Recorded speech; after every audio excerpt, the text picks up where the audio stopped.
Walking hand in hand on the ocean floor, down deep we wander. Louder we sing, no there is no cure in this together. I don't wanna tell you that it's not real. Nothing is a fairy tale.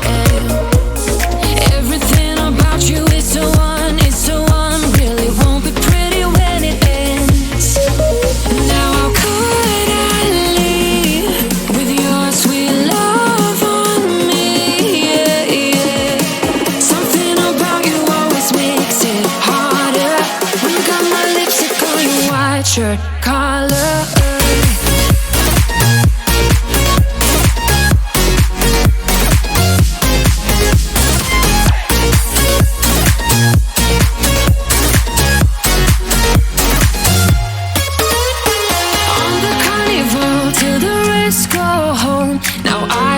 See you. Hearts and letters carved into the shore. We'll never grow old. I don't wanna tell you that it's not real. Nothing is a fairy tale. But everything about you is so unreal. It won't be pretty when it ends. Now how could I leave with your sweet love on me? Yeah, yeah. Something about you always makes it harder. When you got my lipstick on your white shirt collar.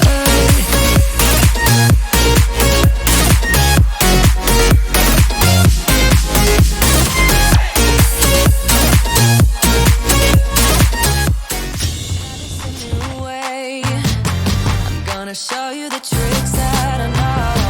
I'm getting tired of talking, and I need more of a show right now.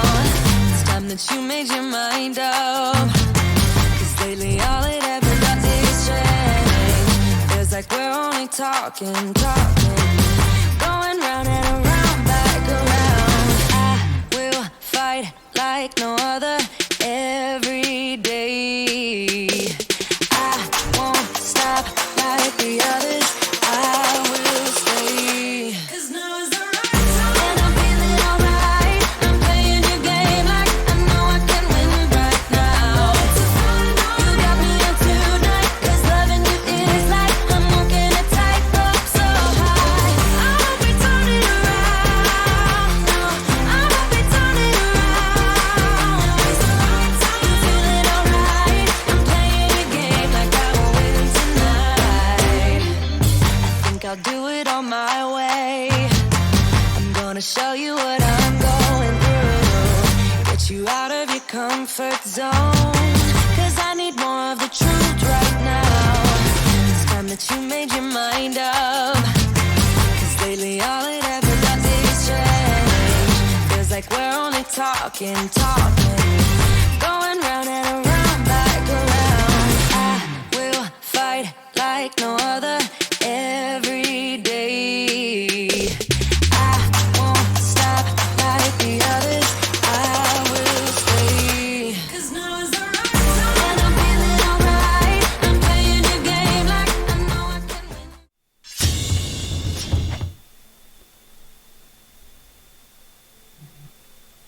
Oh, God. Don't do that, Rab. It just kind of reminds me that you're mustacheless. Oh, no! Okay. That's gonna get us Twitch banned or something. I didn't show Okay. any Not even close. That's true. Hey, guys! Welcome back to our Tuesday Dungeons & Dragons session. In the Adventures of Athoria. Or in Athoria. It's your Producer, game. what is the name of Your this? campaign. In Adventures in Athoria. It's not the I should first know, time I you've got named it it. wrong. Is she hot? Temperamental. Yeah. Yeah. She has a certain, Je ne sais quoi. I would say Mediterranean charm, you know? Hey, what is that supposed to mean? Ooh, exotic. Yeah. Anyway, so, last week, we went through chapter 57, in this wonderful tale, wherein the party decided to move forward and speak with Harmon Carneros at the Silver Rose Winery. They got the key and decided to enter his house at night because, like, that's like when ghosts are active, right? The whole process went not to plan, and a little bit of retreat was had, with the belief that the party would return the following day and fight the ghosts when they're weakest. So, with that plan in order, you guys all retreated, or withdrew, to the Sweet Nut Manor, bandaged yourself up, and awaited the missing Kaelum, who's been MIA pretty much all day. So we have not taken a rest yet, right? You guys will have. Okay, long rest. But, yes, but while you guys are going screaming in the house, somewhere else in the city, a Kaelum is doing some work. So, speaking of Kaelum, alright, so you decided to take a break from your party members and handle the whole wolf situation, taking him to Master Valerion. And you decided after arriving there that there was something you wanted to try. Yeah, okay. So, as you arrive, at this point in time, most of the children, because this is kind of like just after lunch, early afternoon, most of the children at this point are having kind of what looks like a free period, where they're studying some extra stuff if they want to, or they're just napping, or they're eating, or some of them look like they're out in the yard playing, basically, like hurling non-damaging spells at each other, playing some form of like flashlight tag, only with like arcane missiles. So, yeah, at any rate, with the sounds of laughter outside making their way into the cavernous mansion that Master Valerion Leodin possesses, Valerion, at this point, wearing one of his kind of cerulean blue robes, his kind of really blonde hair kind of pulled back, braided a little bit, and kind of like styled almost as if it has like a little too much hair gel and hairspray. Everything perfectly in place. As you guys kind of arrive, welcomes you guys in and goes, "Ha, ha, ha. Kaelum, well, I suppose this is the young man Wolf you spoke to me about." Yes, and this is his mother as well. Yes, and he kind of reaches over and very courteously takes Arnulf and Lorelei, who at this point are like bewildered at the mere size of the place, and kind of picking in on their awestruck faces, just as around, "Oh yes, it's a little something I've managed to build over time.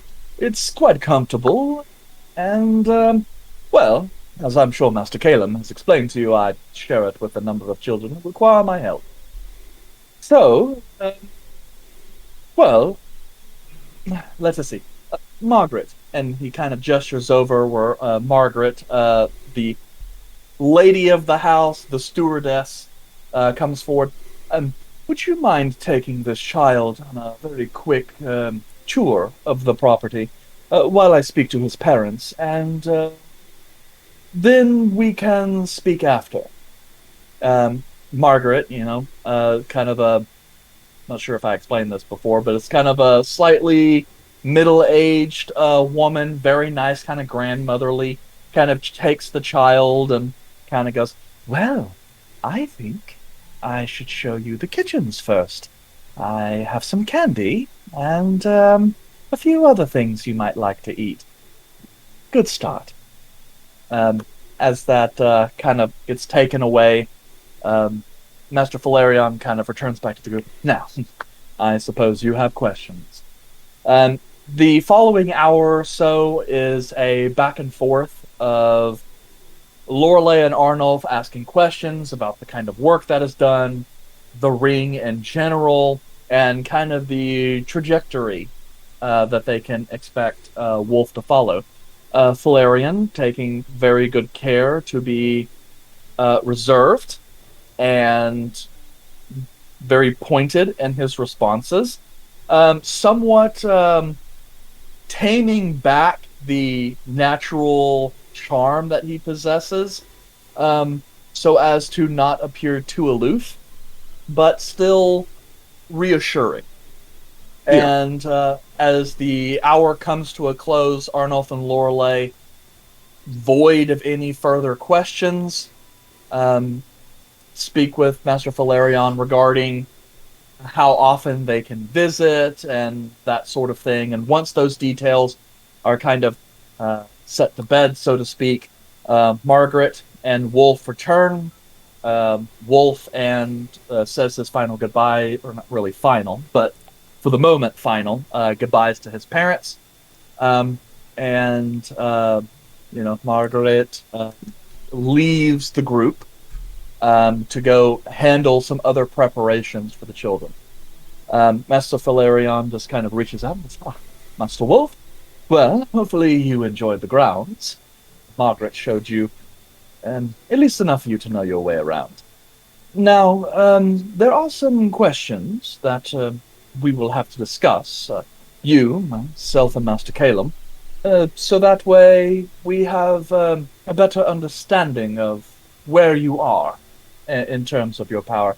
And he kind of turns to you, Kaelum. You had stated you'd not performed any of the rituals, correct? Correct. I hadn't done any of them. I would rather do it with a more experienced hand around. Well, I suppose that works, then. We can get right to it, and then that should tell us most everything we need to know. And so he kind of goes and gently kind of guides Wolf into the area as he kind of uses a little bit of magic to kind of slide the furniture away and roll up the carpet, giving you a space to perform and set up and perform the ritual. As you're doing that, you can hear the voice of Master Valerion explaining what's about to happen to Wolf, assuring him that he's perfectly safe, and the whole purpose of what's moving on. Now, the first ritual that you were preparing was the Ritual to Aurelius, correct? Yes, that is correct. Okay. All right. The Ritual of Aurelius, invoking the power of the God of Time. Okay. So, you set up the ritual space, bring Wolf in. You kind of watch then as Master Valerion goes, kind of draws the shades just a little bit, just to kind of dim the lights down. So, as you kind of look down and finish your preparation for the rituals of ascertainment, Master Valerion draws the shades, casting the room into a late morning twilight. The candles around the circle stand as the main source of illumination in the dim. As you kind of settle in, Wolf at the center of the circle, and then just kind of reaching out for this particular ritual, which not one you perform that often.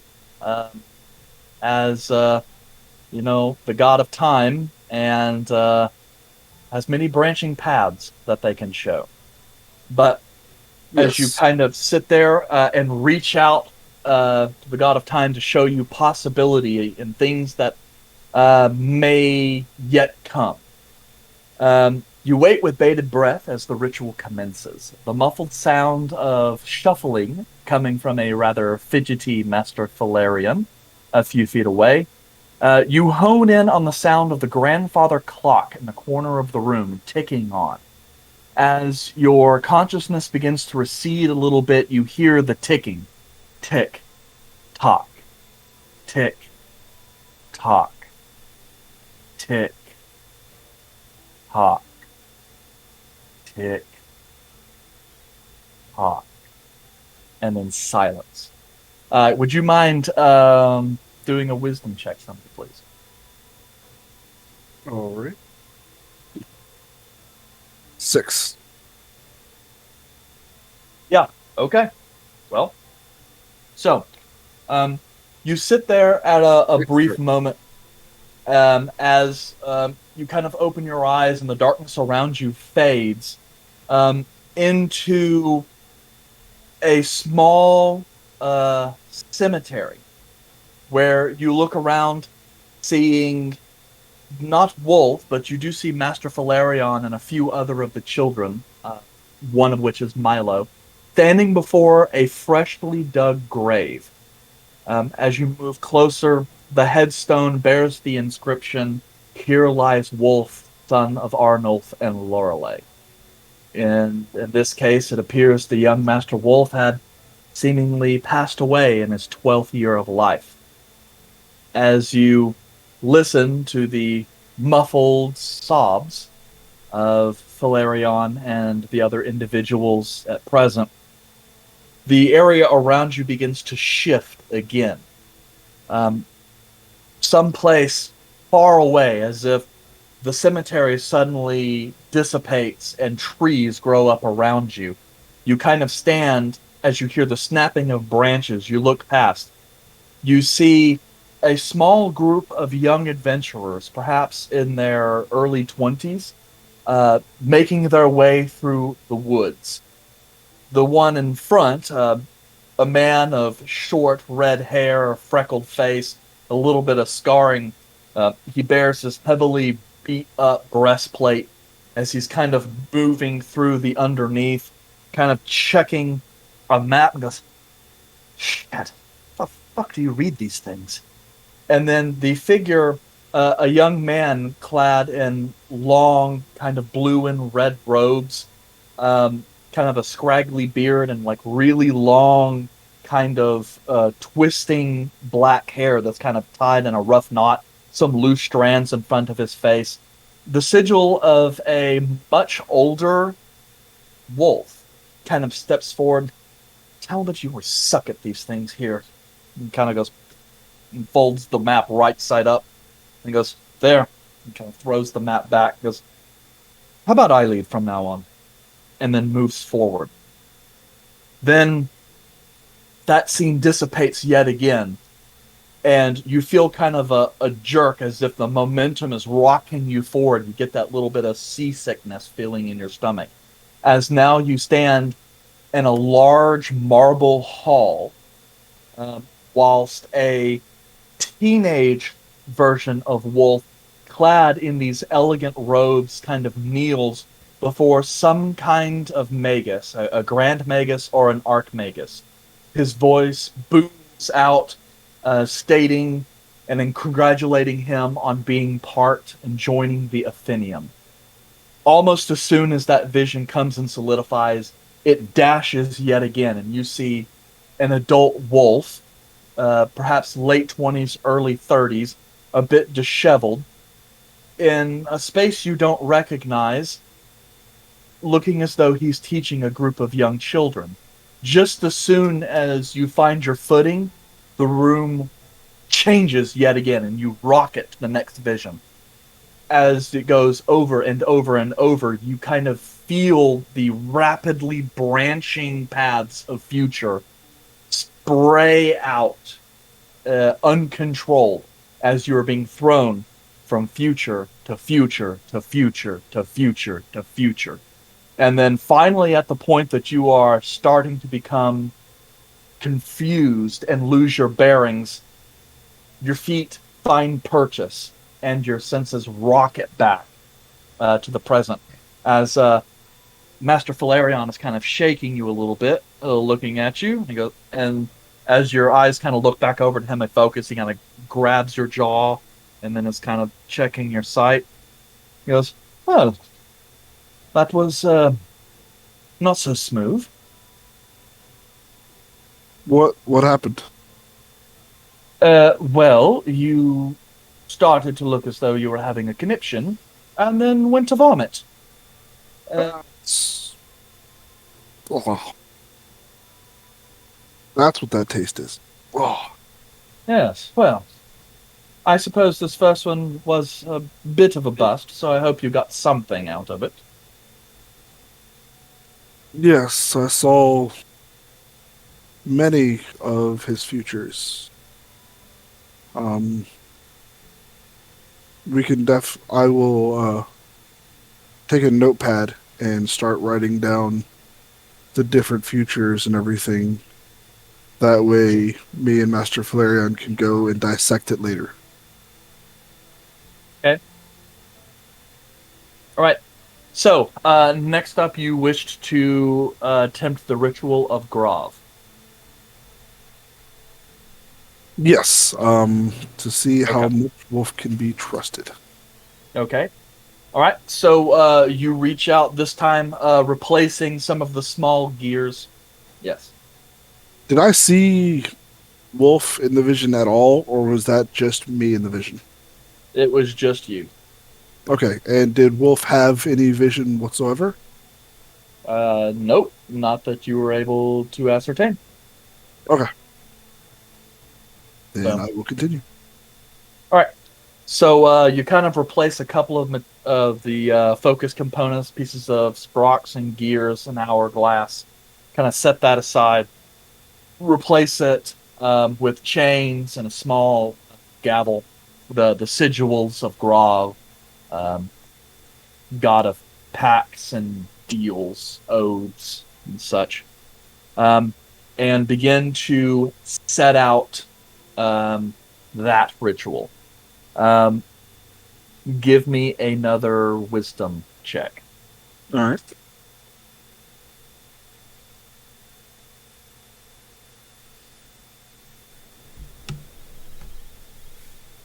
$11. Woo! You're doing so awesome tonight, Kaelum. Well, I don't have a modifier. Yeah, I suppose that's true. So, this time you kind of reach out. This ritual, one that you're actually much more familiar with. Um, this one lays within a large stone chamber. Uh, Before you lies a large wall, perhaps the inside of a temple. A massive stained glass window dominates the wall, below which shows kind of a judge's altar made of stone, simple and looming. The You stand off to the edge as Wolf stands in the middle of this room. Off to the left and right, you see forms, what look like people, though heavily covered in shadow, so you can't see their faces. Just kind of filling the jury and pew boxes to the side and behind you. As a figure you don't quite recognize, but with no real discernible features, stands before the altar. You see just the bottom of his mouth as he reaches forward and repudiates Wolf, asking him different questions throughout his life. Why did you steal the sweets? Why did you lie to your father? And each time as it goes back and forth, Wolf begins answering questions. And at first, everything seems fine, but then the questions take a little bit more of a serious turn, where ask questions about things that Wolf has done in his past that he seems quite ashamed for. As after a while he begins, his eyes looking around frantically and calling for you. And even as his gaze looks around and you stand at the edge of this area, he seems to not be able to see you. After some time, as the questions and the conviction grows even stronger, Wolf begins to slowly shrink down into a sort of prostrate form and just begins to cry.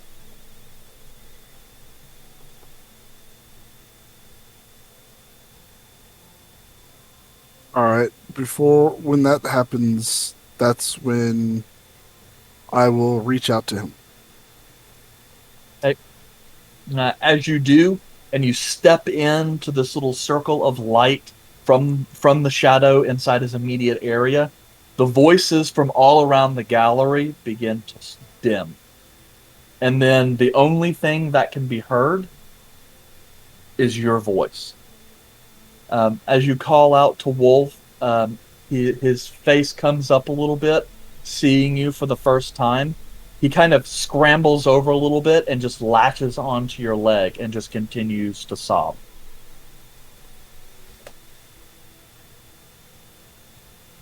It is okay. This one is a test for a lot of people, and it's quite harsh on a lot of people. But it's to test your honesty. Were you honest the entire time? Wolf kind of sits there and goes, "Well, yeah, mostly, but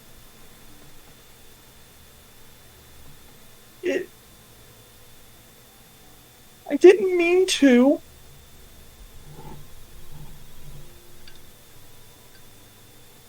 I understand that. And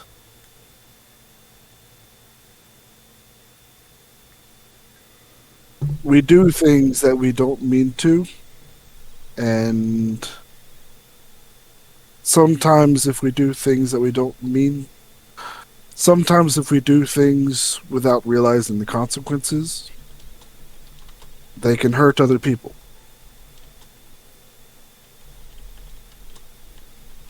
And that's what this is about, to try and make you aware of the things that you are doing. Are you okay? Wolf kind of sits there a little moment as his face kind of comes out from being thrown into your robes and is kind of looking around. Your eyes flit up as well to kind of dart around the chapel. All the shadowy figures you had seen previously are gone, and it is just you.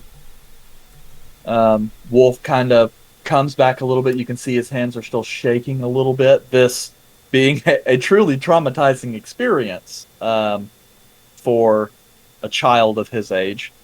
Kind of moving back, letting one hand go and just kind of rubbing his eyes. Kind of looks around. This is scary. Yes, it is.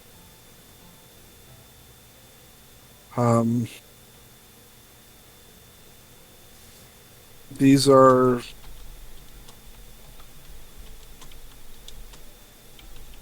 just tests. What you see in these can't actually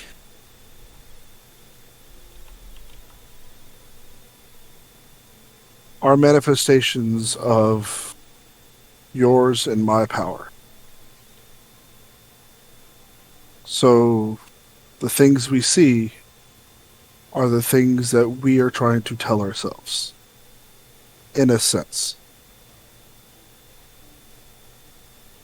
So yes, this is scary, but this is also something that maybe a look inside might help.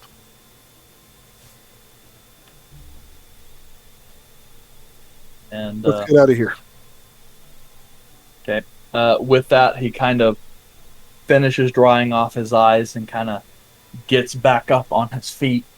And this time, he still kind of reaches out and takes one hand to just kind of hold the loose cloth of your arm, just trying to make sure he doesn't lose you again.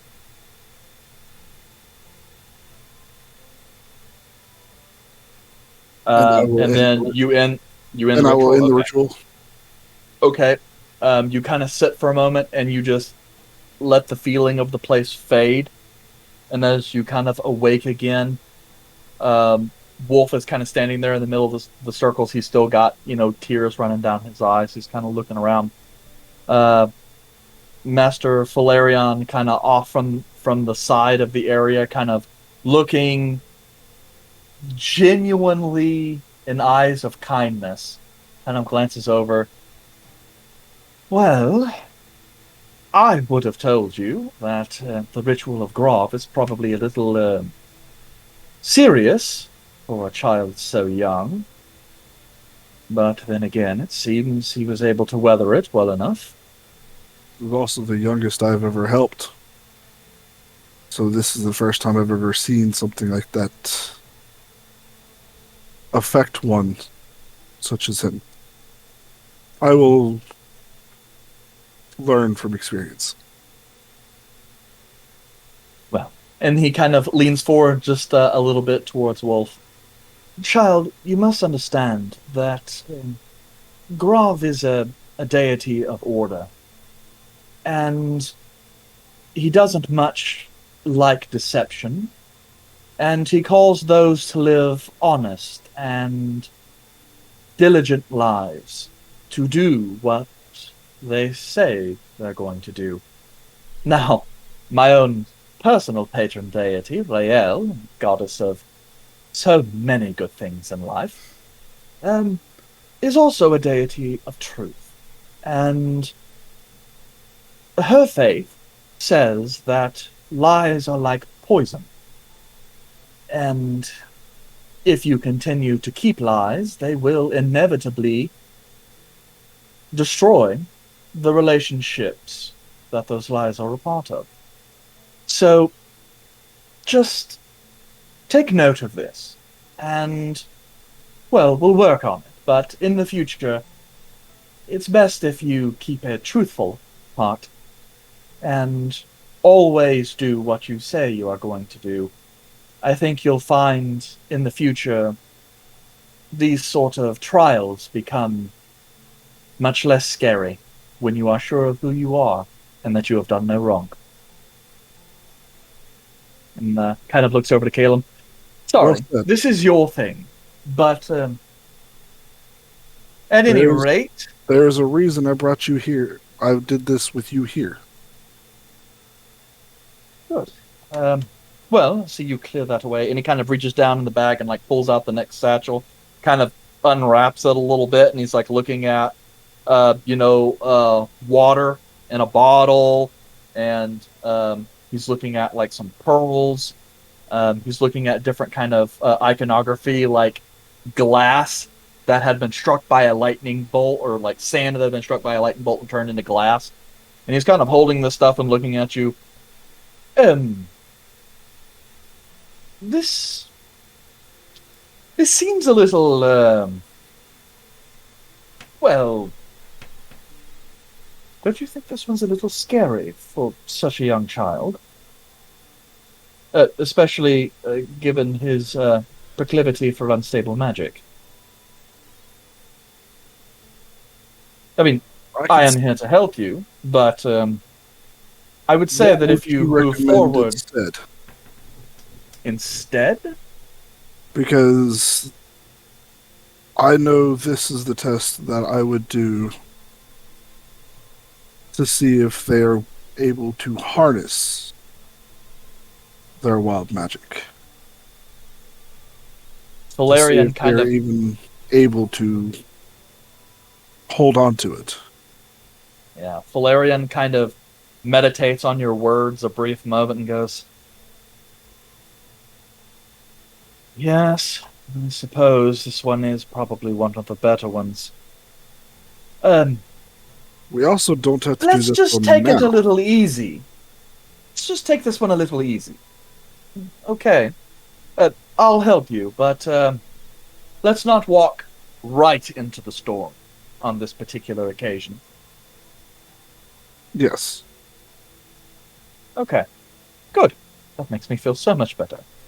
And he kind of passes off the items to you as he goes and collects some of the other foci and kind of wraps them back up and puts them back in your bag.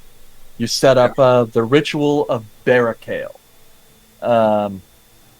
Ritual of Barricale, God of Storms, Wrath, and Battle.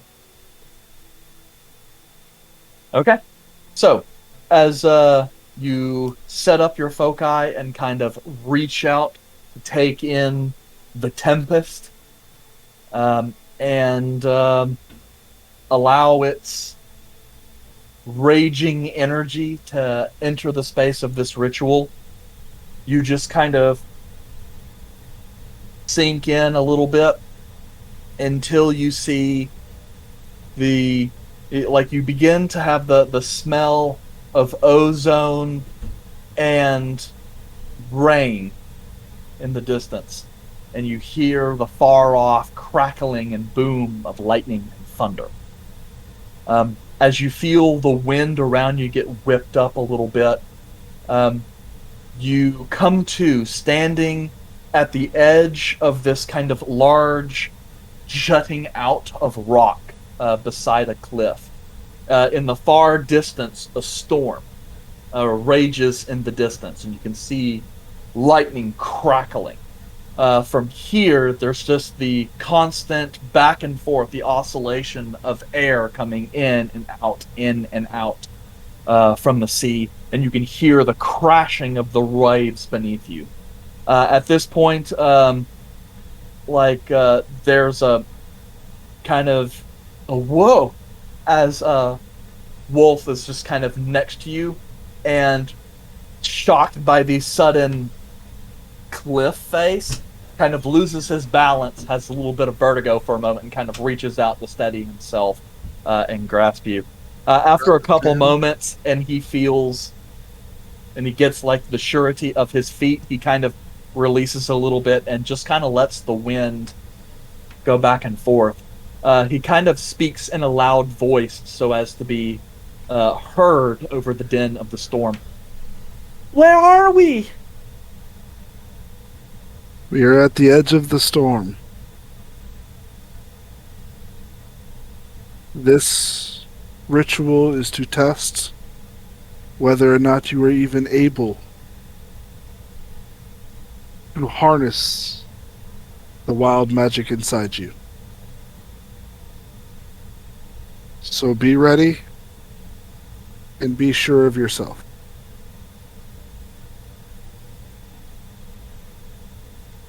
And I am here with you. Just kind of sitting there going, be sure of myself? And he kind of looks at you, what am I supposed to do?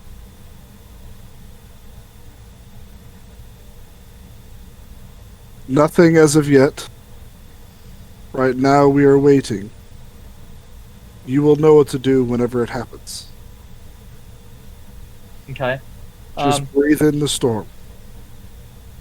Okay. After a couple minutes of this, Wolf kind of releases you a little bit and kind of walks closer to the edge, just kind of glancing over to see the storm kind of rock back and forth. You feel the little bit of energy come into the area, and you take a little bit of a step back. Just kind of let whatever happens.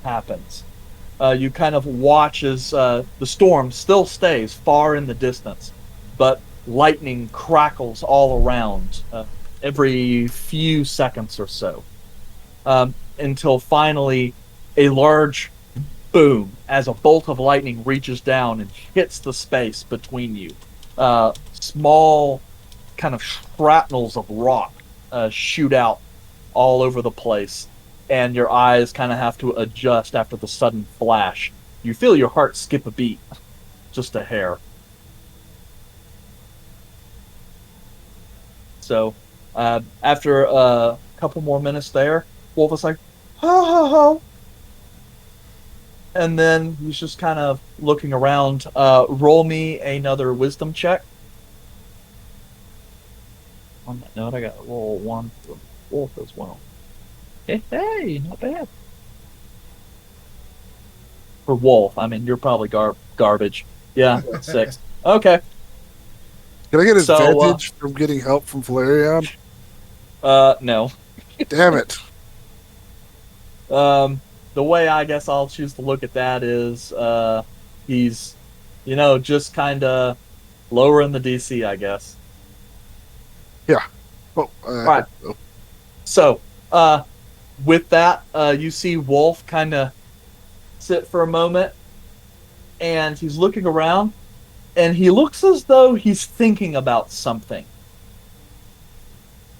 And then you just kind of see him move his hand off to the side, and then just kind of like push at the air, and you watch as a lightning bolt crashes out on the sea. He's like, oh! And then kind of looks around and starts like summoning lightning bolts in different places. And then he's like, oh!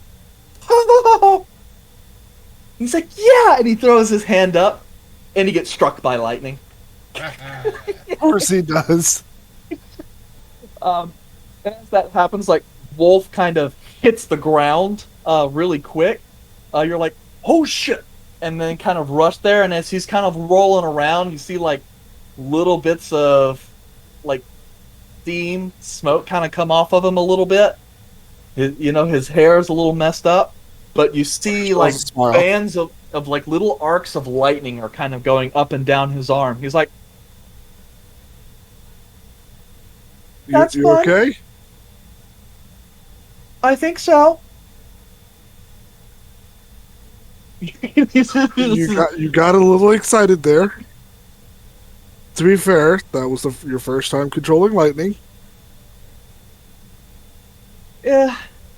Is that something I can do in real life? Not as of yet, but that is something that you will be able to do. Hey. Just kind of look around. I think I'm done for now. Sounds good to me. And then I'll pull him up and stand him beside me. And then we'll pull back slowly from the storm. Slowly watching it, Recede in the distance, yeah. Yeah. Okay. So, as you guys slowly come back, letting the energy of the space fade, you come back to consciousness in Valerion's drawing room. At this point in time, Valerion is going through, and it looks as though he's kind of channeling just a little bit of magic into some of the runes around. And he kind of looks up at you. He goes, "Anything fun happen?" Well, he controlled lightning. And then he struck himself with lightning. Ah, But yes. he That put on explains quite a little bit. As he the put on kind quite a of show. And what? yeah, he kind of sits there for a brief moment, and then all at once you kind of get the smell of camp smoke coming up in your nostrils, and you kind of look as in some of the sigils on the floor have been burned and etched into his hardwood floor. And he goes, "This is a little bit of surge of power that I was not expecting. But, hey, no worries. That's why you're here, right? Vegas, I can fix my floor." Yeah. Oh. Well, I really hope that one gave you a lot of what you needed to know, Kaelum, because you will not be attempting that again in here. Oh, I wouldn't have done the same one twice in a row anyways. Not unless he failed. Right. Of Right. what you didn't. And so Did he's very like, well. As I like, look very over, well. And he kind of is pulling out some other stuff. So, which one is it you're doing next? I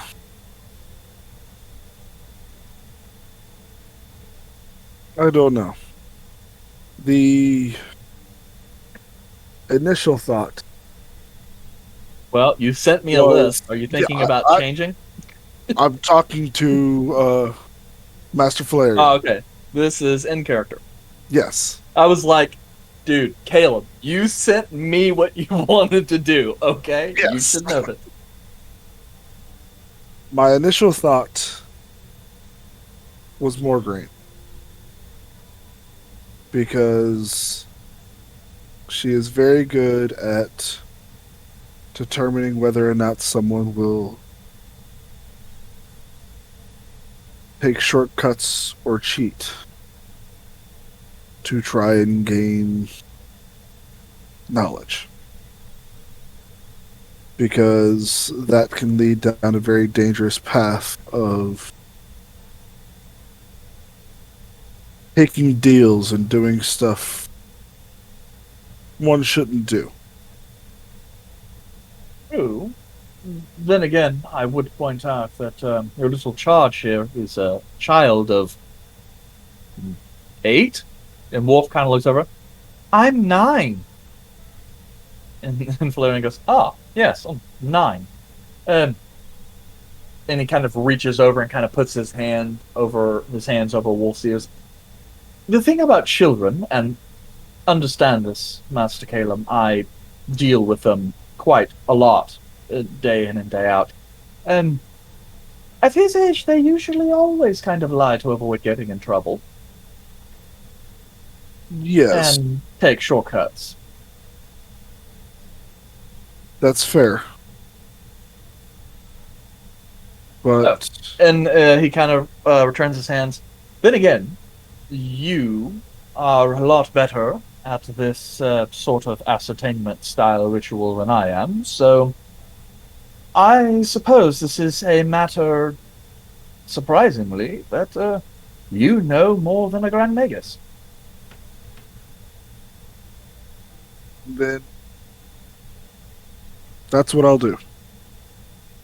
But I'll be there with him in case things go awry. Very well, then. He kind of pulls out another bag and opens it up. I understand her importance to the cycle of being, but I must admit, even if it was very useful, this is possibly one ritual of ascertainment I would never perform.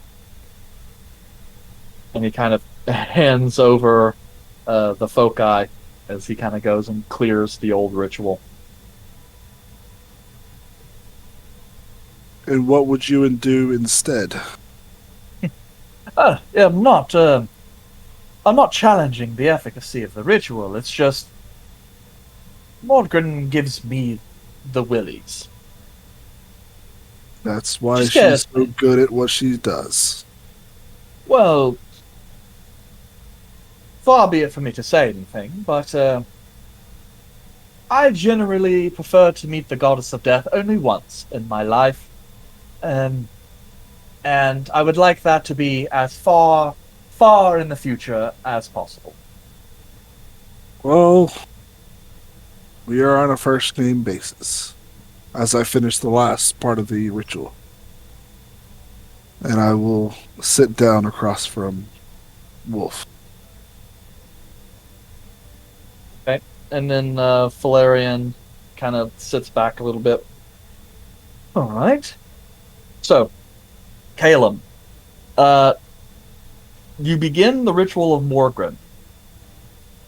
One somewhat surprising, as this is one that you seem to be somewhat uniquely skilled in. It is one of your main 5, so there is that. But yes, as you kind of reach out just beyond the mind, beyond Wolf, beyond the space, beyond Aurelion, into the vastness of nothing. The familiar chill comes over your spine, and you can feel the mist begin to slide over your body. Crickets, owls, a little bit of rustling in the brush, the sounds of night slowly come up. Whenever As you- I feel the presence of Morgraine, like I usually do, I will whisper,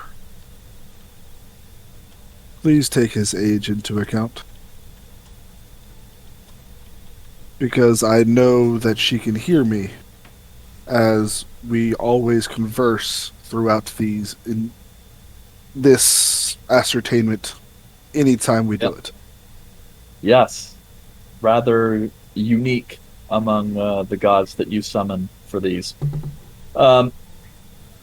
So as you kind of speak out into the void, you feel a hand upon your shoulder, live and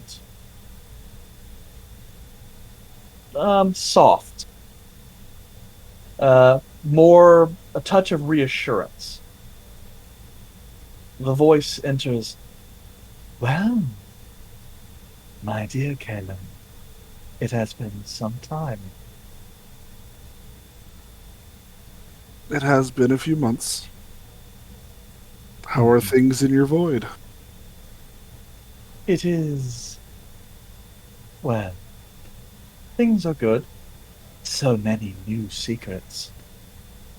Would you like to hear some?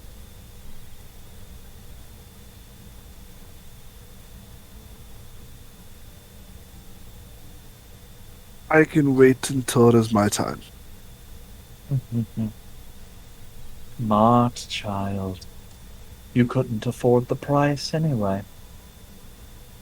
And the figure of Morgan actually moves from behind you to the front of you as you kind of open your eyes and see this kind of pale-skinned, like elven woman with this kind of long, kind of dark hair, this flowing black and purple gown as she kind of goes and kneels in the dirt before you. So, this child. What is it you wish to know about him? I know he is a child, so your normal test may prove fruitless, but what I want to know is when he has matured, would he be one to take shortcuts and cheat his way into getting what he wants? You seek to know if he is one that grasps at easy answers and low-hanging fruit. Yes. Well, child, I can tell you that now. Sure. He is quite still so young. There's so much molding that can be done with a child his age. I will say that given the work you've already done, it is unlikely. So I've set him on a good path. Well, I am not one who can say such things. I am not Orion. Nor am I Carolo. Nor am I any of the other gods of knowledge and unknown things. I know only what the spirits of the dead tell me. But in that way, I have come to know a great many souls.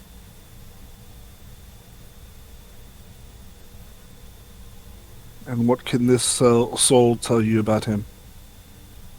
He kind of glances over a little bit into the kind of open cemetery area where your ritual normally takes place. Although, surprisingly, Wolf is not present in this case, and Morgraine actually normally doesn't interact with you until after the ritual kind of is somewhat done. She kind of glances over. This one is powerful. His magic is in his soul, though I'm sure you've noticed that. Who can say? I have a feeling that... Well, I have a feeling that much of his future is going to be dependent on the next few years of his life. Then I will do my best to set him on the right path. Good. That is very good. So, kind of glancing over. If you like, though, I can still tempt him, but, in my experience, children are so intractable at this age.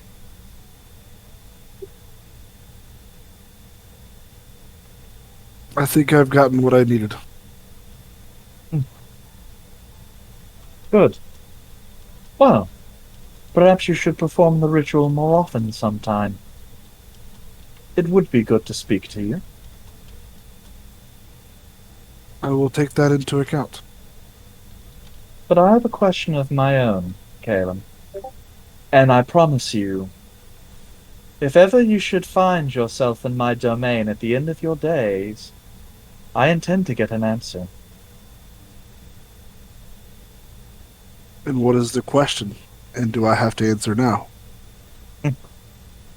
Well,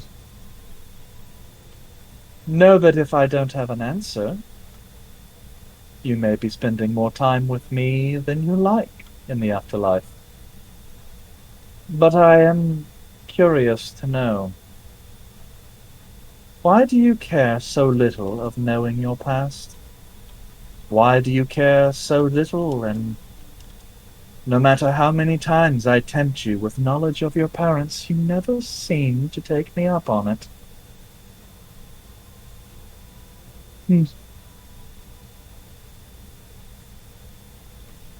I wonder. I will say, knowledge from an individual such as yourself comes at a steep cost. And I don't know if that's a price I am willing to pay as of yet. Am I intrigued and wondering? Yes. Do I want to know? Yes. But I know that there are prices to pay. And those prices can be far-reaching.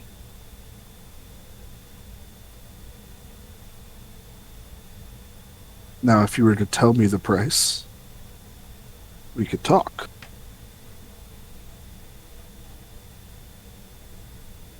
And she just kind of looks at you and says,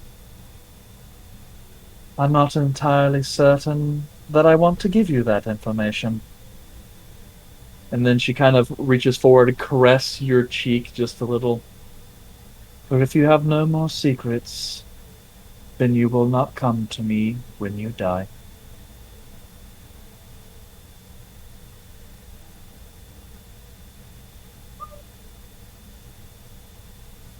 I do have a question. Is it a secret about me? Or is it a secret about my parents? Or is it both? Well, as you know, you were born to people who were not Elden Boss. And Yes. though you may have been young, you had a whole life before entering the Valley of the Fates. Perhaps it was boring. Perhaps you were not really missing much.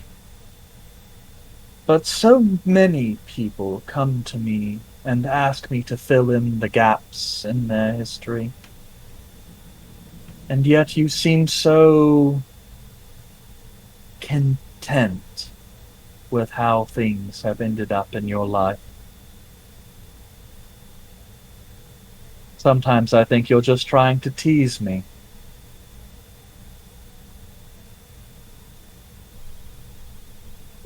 That may be the case. But I assure you, it is much more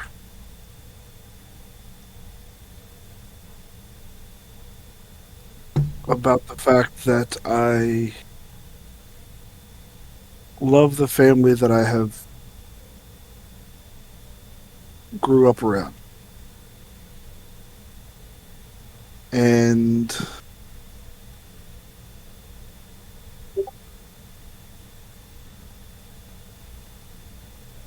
sorry, kids keep on trying to come up and see me. Yeah, why do kids keep trying to see you when you're playing Dungeons and Dragons where you're trying to see things about kids? Life imitating art imitating life. I know, right?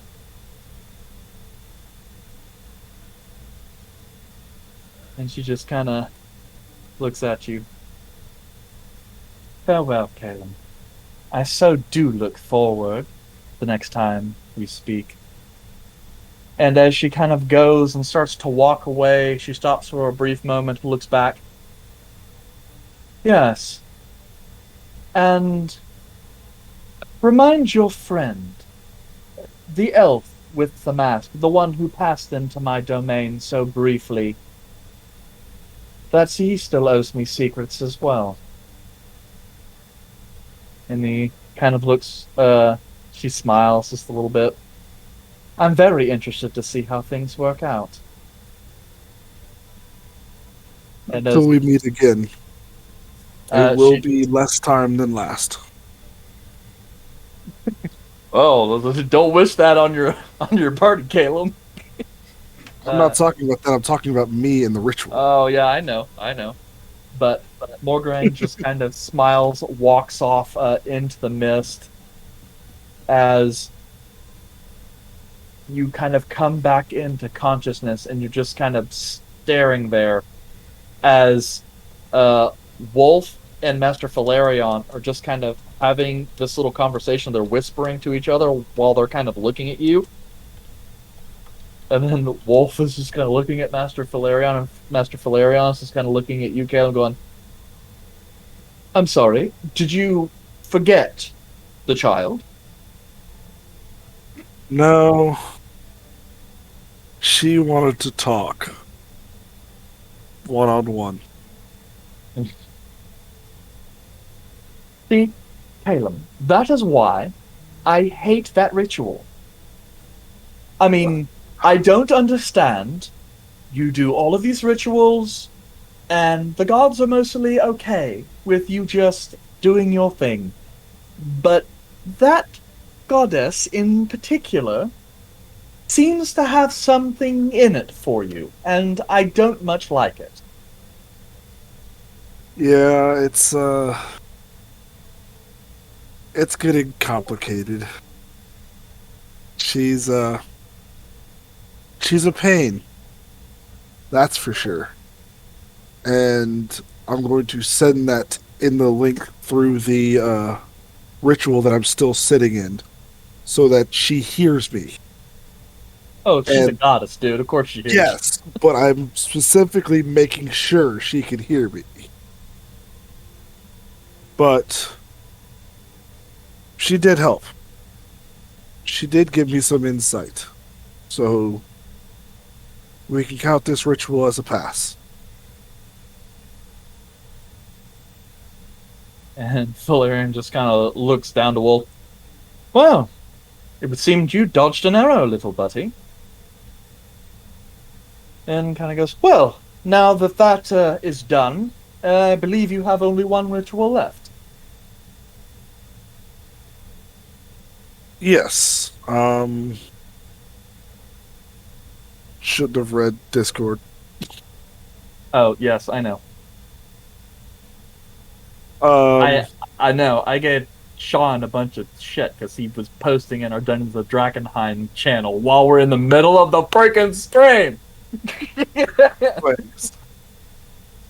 I had time. I'm sorry. But yes, this last one is more. Yeah, the ritual of About- Orion, right? What'd you say? It's the Ritual of Orion. Yes. It's about possibilities and what you can do. Yes. Sure.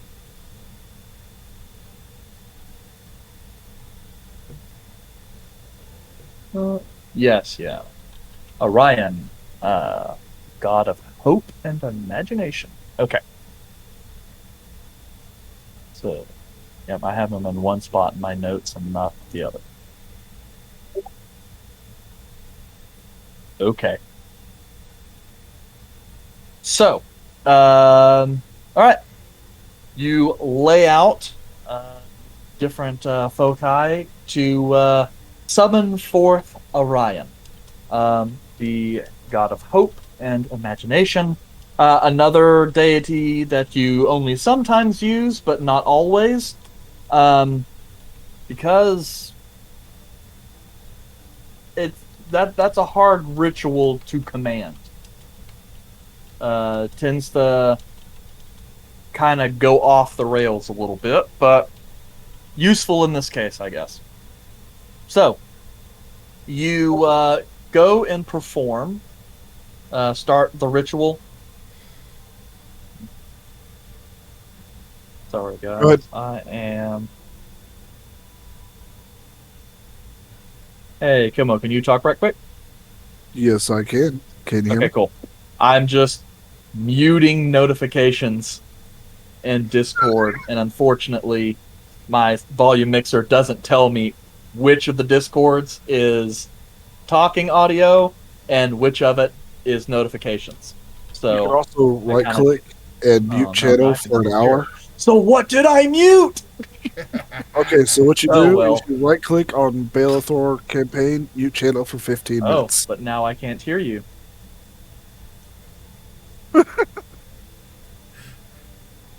Talk now. And you hear me now.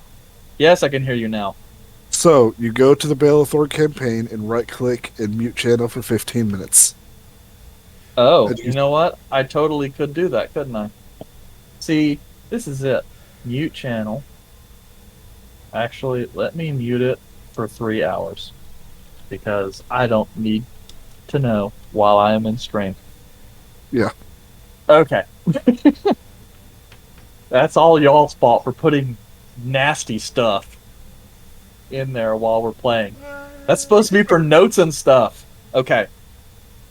So, you begin the Ritual of Orion, kind of reaching out to one of the gods of the mind.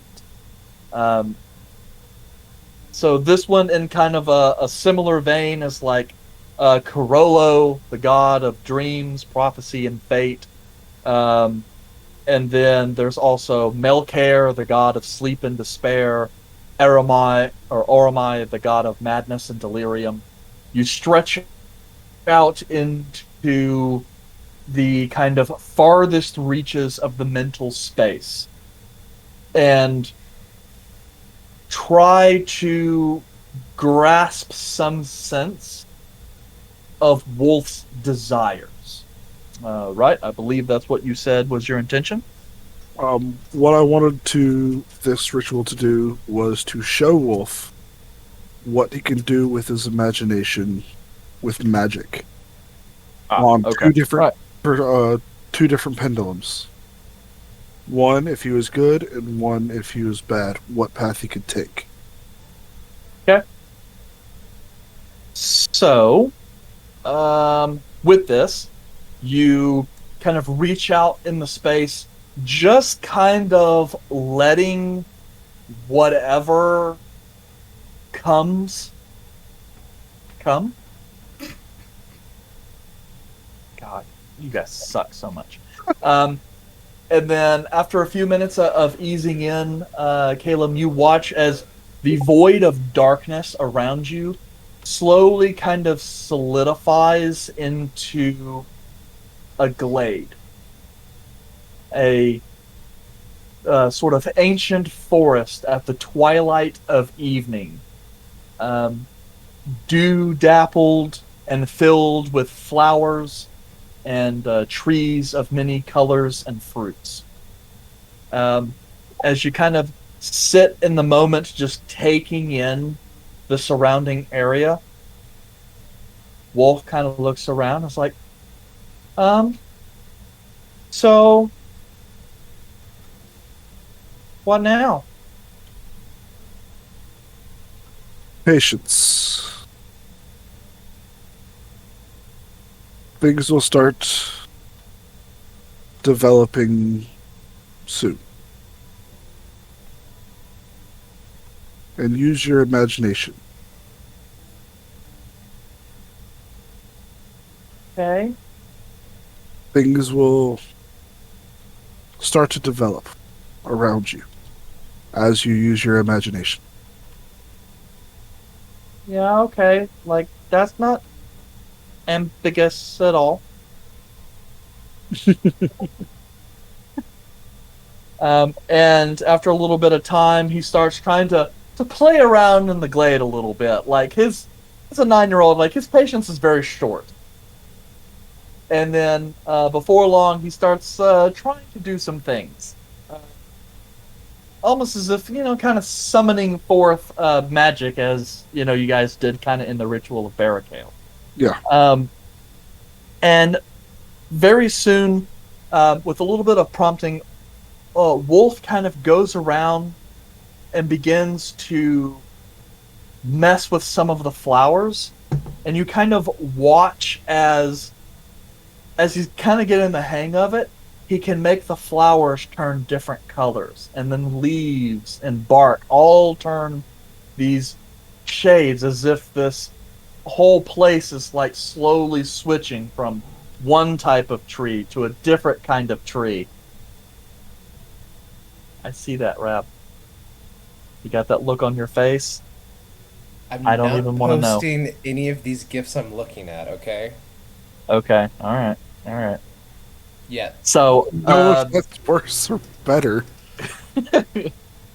but anyway, so yes, as he's kind of going around, and after a while, like, these flowers just continually shift in color, and you start to feel kind of, there's this hum that slowly starts to kind of break apart and reach different pitches and rise in amplitude a little bit until it almost kind of sounds a little bit like music as it kind of comes in and out, almost like water glasses, but lower in volume and more sustained sound.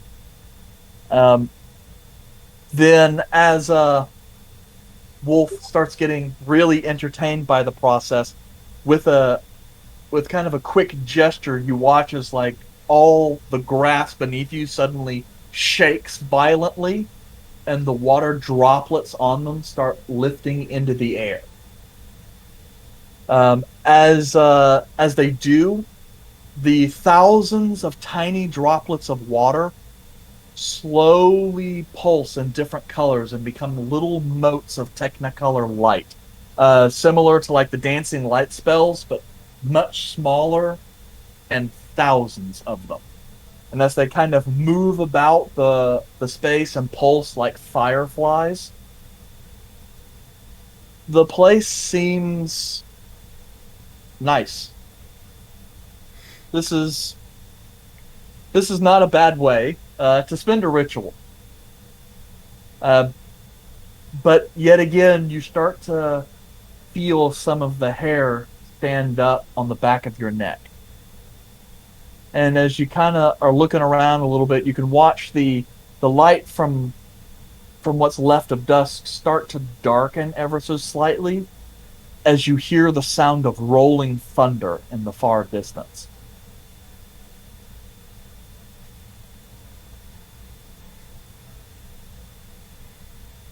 I'll look over in the distance. What do me and Wolf see? I'm assuming he's looking as well. Well, no. I mean, he's mostly, taken elsewhere. Okay. He's a So little I will look over preoccupied. there. I will look over there first and see what I see. You kind of look over and glance. It's kind of hard to see. You can only kind of see it through some of the broken canopy. You watch as, like, in the far distant horizon, this almost black wall of storm cloud lies in the distance. And as you're kind of glancing up at the sky, you can kind of see as the storm cloud slowly makes its way towards you. You kind of reach out into the ritual, attempting to see if this is a change. But the feeling you get here is not part of your own power. And I will try and force my body to go next to Wolf's. I'm not going to walk Okay. there. I'm going to try and port myself there in this ritual-like state. Yeah. Roll me a charisma check.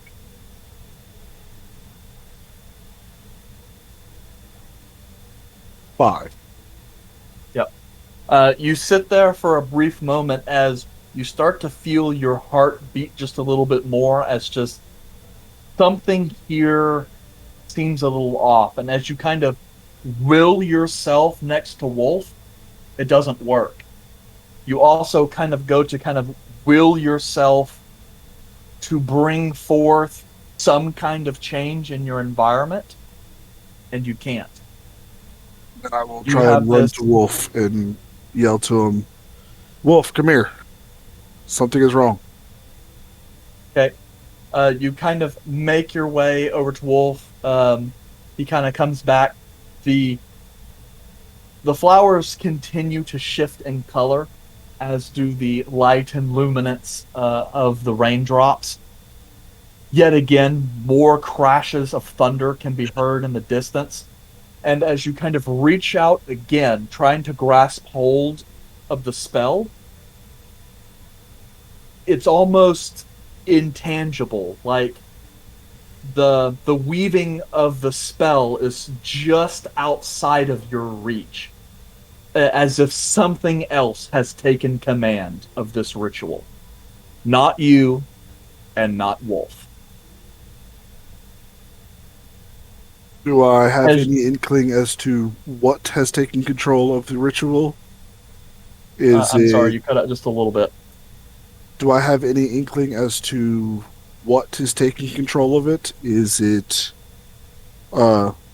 Orion, or is it some other force, or This force, uh, it's bizarre. You kind of you sit there, and as you're kind of reaching forward, um,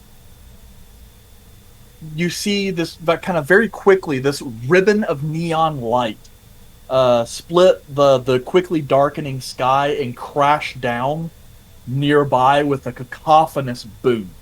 As that happens, whatever change Wolf was performing suddenly ceases, and all the water suspended in the air suddenly crashes back to the ground like a very quick shower of rain.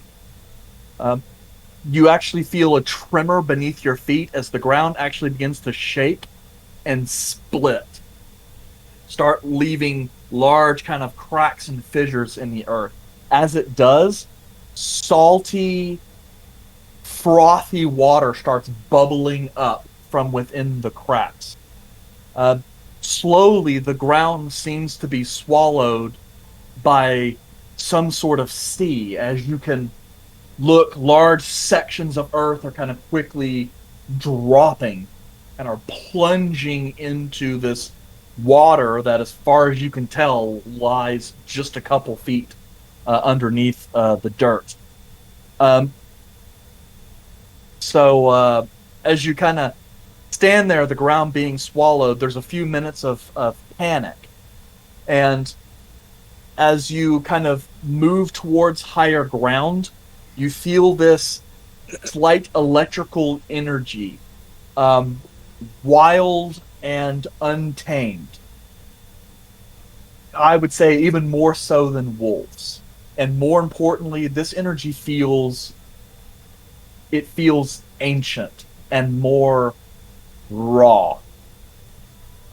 You kind of get to a high ground as you stand kind of this large kind of boulder area, the land beyond already having been swallowed by this churning sea that seems to start going out in all directions. As you're kind of looking around, that energy that starts to push into you, almost kind of oppressive, it feels familiar in a sense. It's like it's similar to the magical hum, that sort of static energy that fills the air in the Valley of the Fates, your homeland, only dialed up considerably, as if raw magic in the air is sparking. And the ancient power of the rivers of mana kind of comes forth in this place. Lightning of many colors discharges from within the briefly illuminating area. You kind of glance over as now this large black wall of storm is kind of now only a couple hundred feet away, and you and Wolf stand alone on this partially collapsing spire of earth and stone, completely surrounded by maelstrom. Is there any way And- for me to... Well, first, do I have magic that I can cast at all? You can certainly give it a try. We're going to try and cast Mage Armor, see if any magic goes through. Okay. You go to cast Mage Armor. You see, almost as if like the magic that comes out from you, you see strands of multicolored thread start weaving in the air in front of you, as if for that brief moment the magic of the weave is visible, and then you watch as it quickly frays and pops out like sparklers. That's definitely not good. I'm going You to kind look of- at Wolf, and I'm going to attempt to push him out to leave me alone in this. Try and get him out of the ritual. Okay. Roll me a charisma check.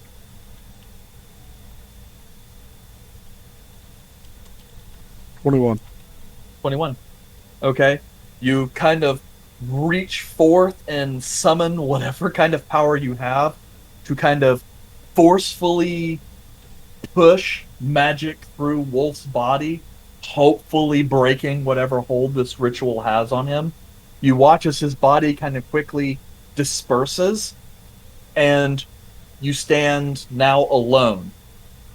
On Right this. before he dissipates, I say, everything will be alright. And then I push him through. Okay.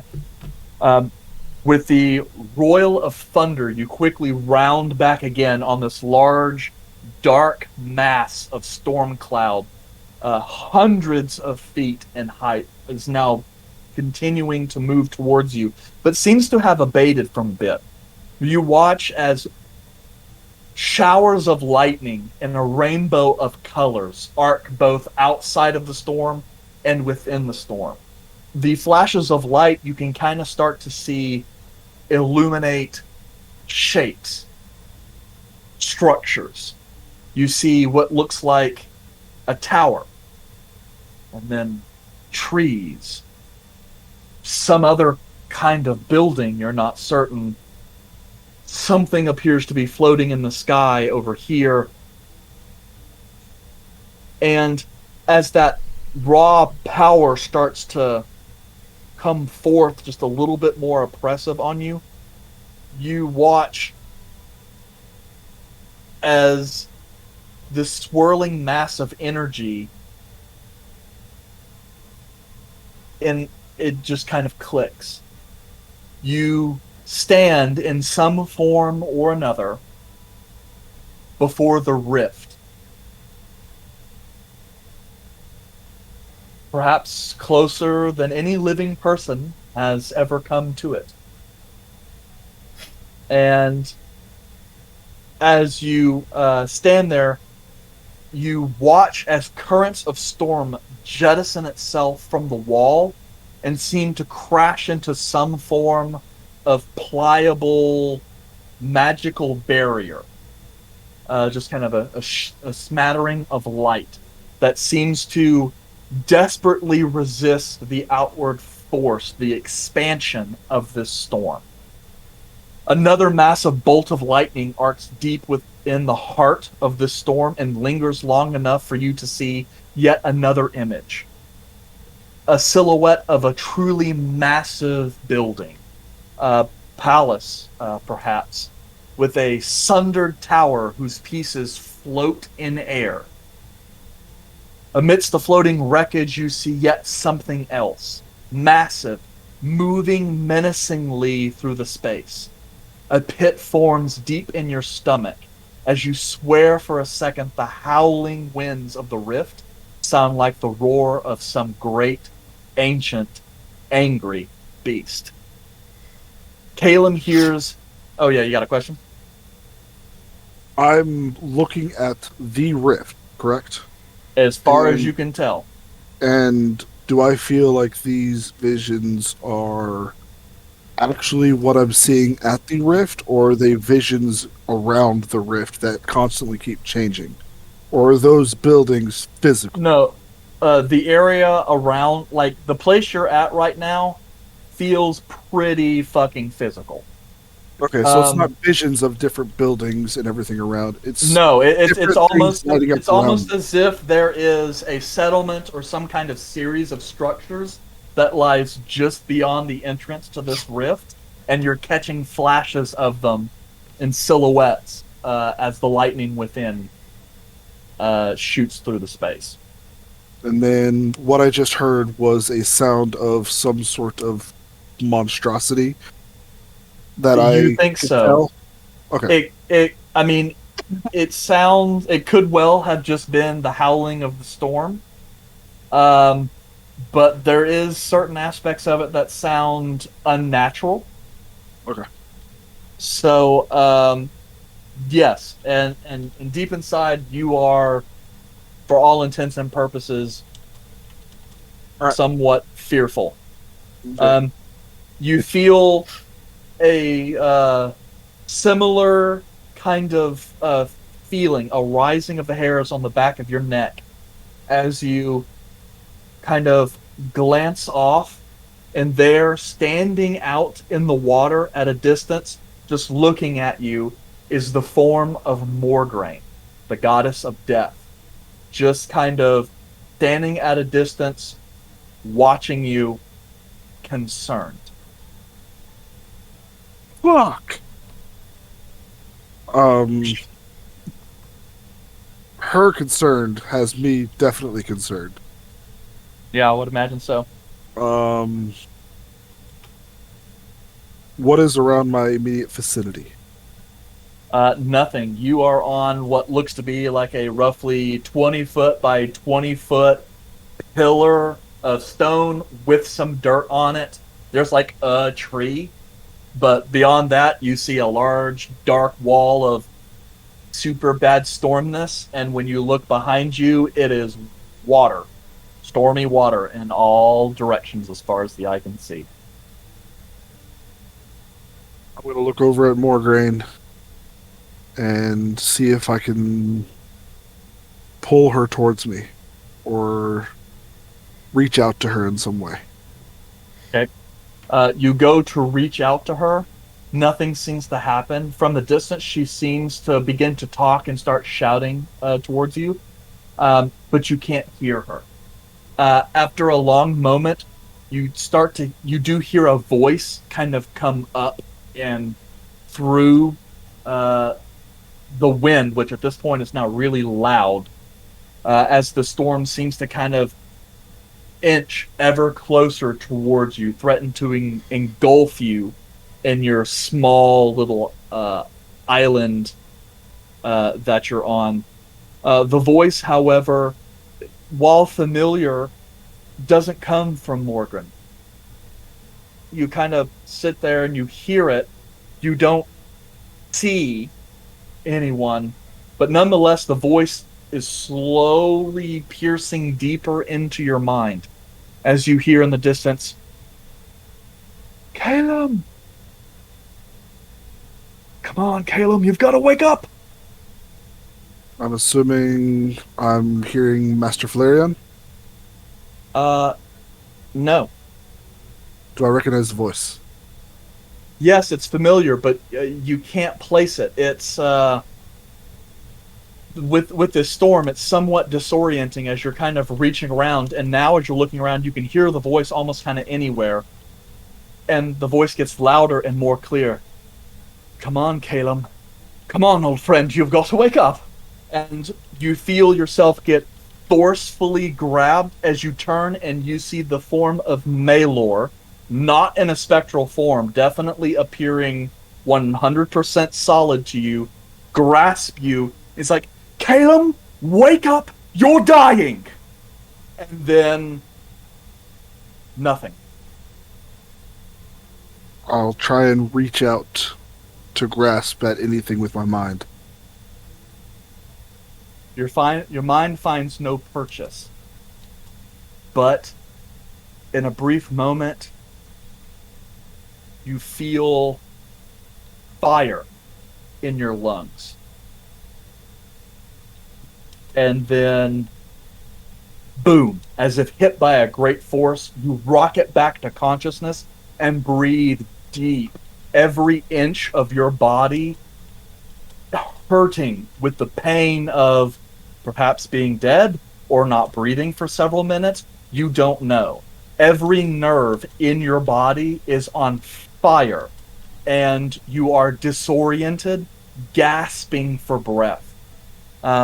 You hear another voice kind of come off to the side, and as you're kind of moving through, you can watch rays of light that somewhat kind of blind you as you hear the familiar voice of Master Valerion going, Kaelum! Kaelum!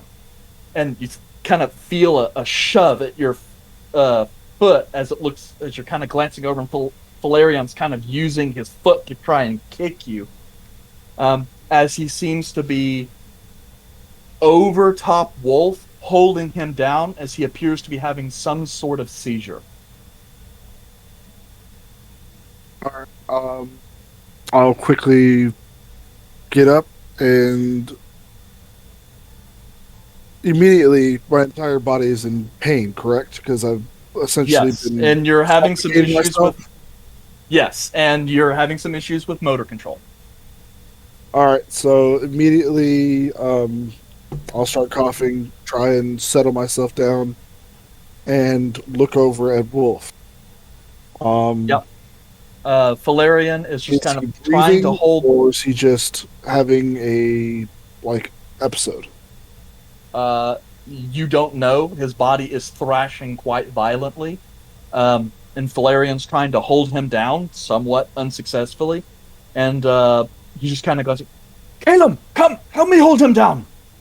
I will go and help hold him down, and then would a healing potion help this? Are you asking, or are you asking me, the Dungeon Master? You, the Dungeon Master, would this be something... You don't know. Then This I'll is try. not generally the kind of thing.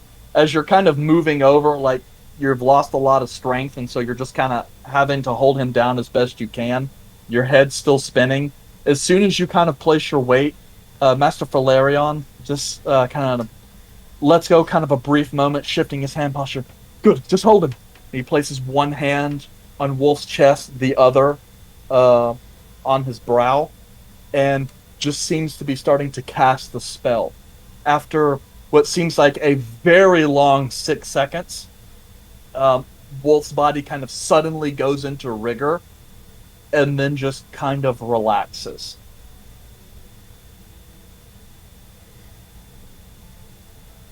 What the fuck was that? What happened? And Valerion is just kind of sitting going, oh. And he kind of glances over, and you can kind of look over as sounds by the doorway as Margaret stands a few feet into the door, just kind of clutching, looking at what's going on, pale, like flushed in the like all the blood has gone from her face, and just beyond you can see a large number of the children of the house are kind of perched at the doorway and beyond, kind of just watching what's going on, not knowing. Valerion, as you're kind of glancing over, that beautiful Cerulean robe, that he's wearing, completely disheveled. He's got buttons missing, some sections that are ripped. That perfectly sculpted hair that he had earlier is gone, disheveled, and all sort of all over the place. Valerian just kind of looks over, breathing heavily. Margaret, take the kids. Kids, go away. And Margaret kind of snaps back to reality and kind of ushers around really quickly, seeing the children as kind of ushering them out of the room. And Valerian just kind of falls back and kind of collapses partly on the floor. Oh, okay. All right, let's not do that again. And Valerian is just kind of like head lolling over, looking to you. What the fuck was that? I have no idea. The ritual just didn't. Obviously, it didn't go as planned, but it went completely awry. And as the ritual was going along, and Wolf was testing his powers, so to speak, the earth shattered, and we were pulled somewhere.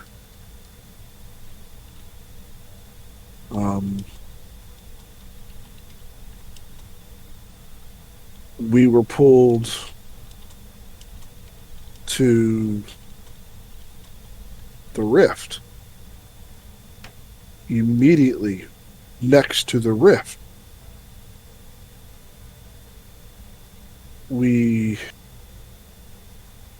as soon as I found out where I was, it took all my willpower to push Wolf out. I didn't want what was about to happen to him. So I got him out of the ritual forcefully.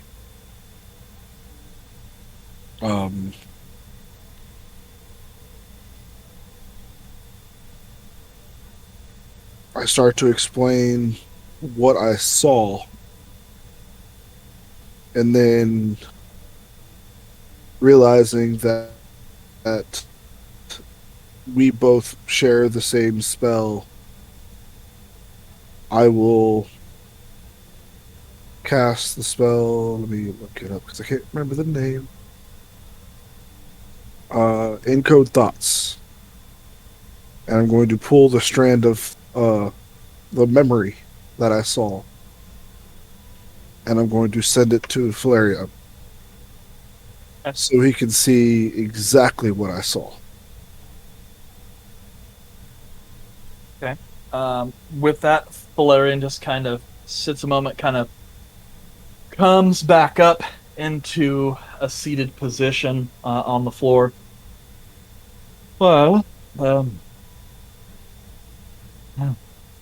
I'm going to have to take some time to look into this. In the meantime, I recommend this is done, and until we understand more of what's going on, no more rituals with this kid. Okay? Question for the DM. Okay. Would Kaelum think that it was a tie with him and me, or would this have been solely on me that caused this? You don't really know because you did not feel any tethering of that to either of you. It definitely like kind of felt like something was intruding on your space. Okay, was it? I didn't feel the tie to power to either one of us, but was it intruding on mine or his space? Or could I tell? Couldn't really tell. Okay. Um, would I feel Yeah. safe to do rituals by myself? Or is that something that I would avoid? Uh, well, who really knows? You probably might want to avoid that particular ritual. Yeah. Maybe.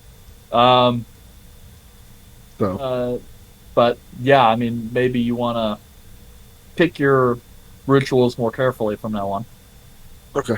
at least until you figure out what's going on. Yeah. Um, I'll look over to Master Valerion. That has never happened. Ever. And realizing who actually pulled me out, I will reach out mentally and pull out Malor as a spectral, I should say. Yep. As you do, the energy kind of slides out just a little bit, and you see the spectral form of Malor kind of come out. Goes, okay, that was a Kaelum. As your vision starts to narrow a little bit, and you lose consciousness. Son of a bitch. Yep. Kaelum. The following morning, on the 12th day of First Seed, you awake in one of the guest chambers of Valerion's house early in the morning, just before the crack of dawn. You feel a little exhausted, not that you have points of exhaustion, but just as if your joints hurt, your muscles are sore, and you have the biggest headache you have had in a long time. Like I got hit by a Mack truck and then revived. Yep, you Bruce Almighty'd that shit. So, um, after a little bit of time of getting up and finding yourself stable on your feet, um, you eventually meet with Master Valerion, who is in much better countenance today. Kind of seeing you, kind of as you descend into the main body of the house.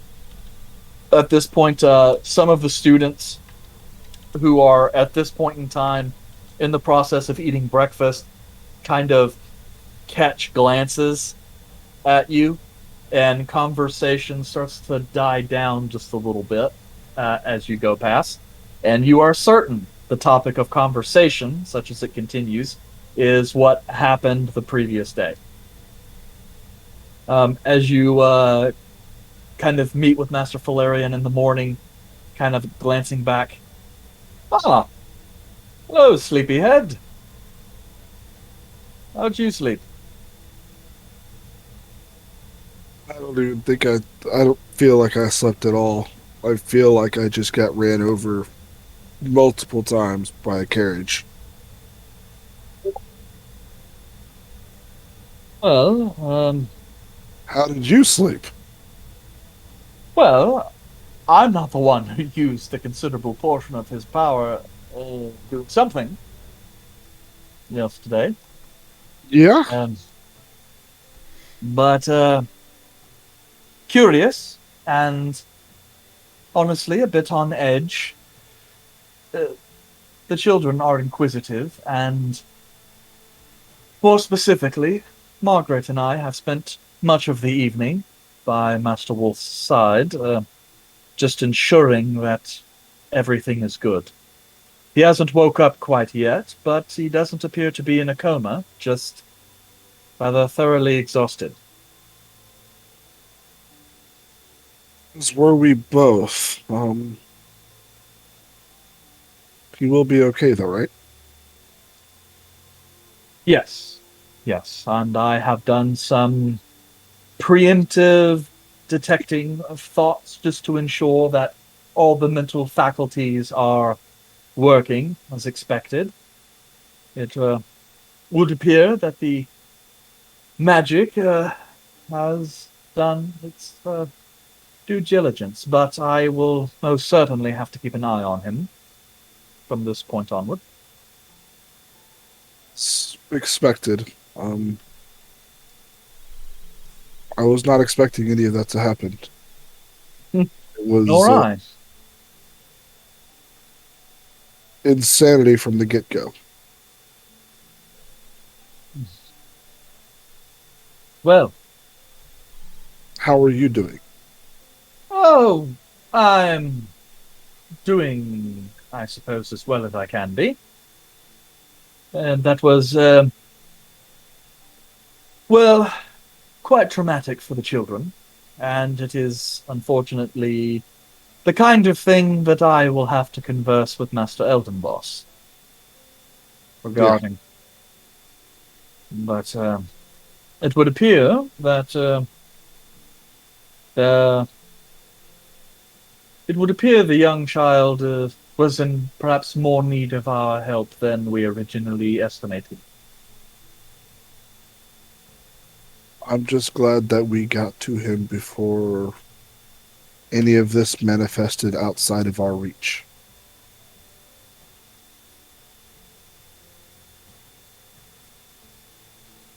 Well, That could be dangerous. he kind of goes and slaps your knee. It has been fun, Kaelum, but I do have other duties, so of course you are free to stay longer if you need, but I'm afraid at this point in time I must leave you for my other duties. Thank you again for assisting me. My pleasure. I'll be going back to my house pretty soon. Yes. So I'll be taking my leave. Thank you very much again. And I'll stay a little bit, eat some breakfast. Probably check in on Milo to see how he's doing. He's doing good. He is seems a little more timid around you than you recall.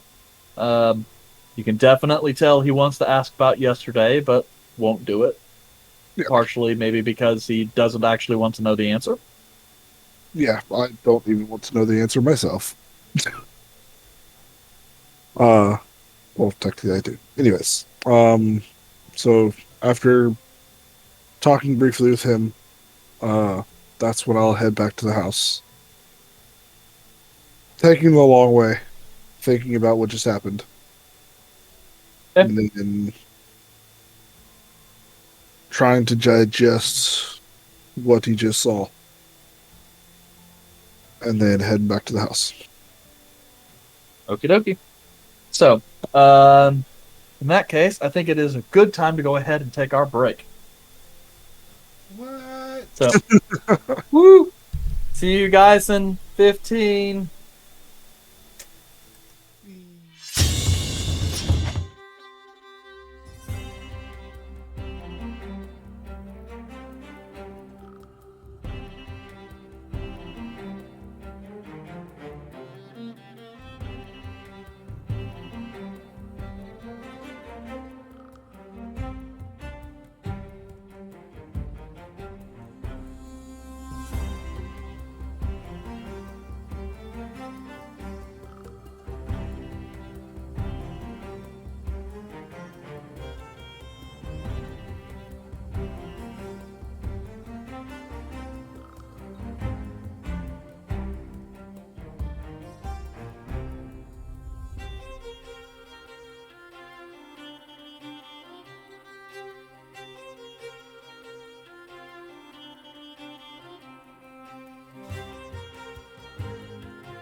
Yeah, so just kill everyone, and then we can, start a new campaign.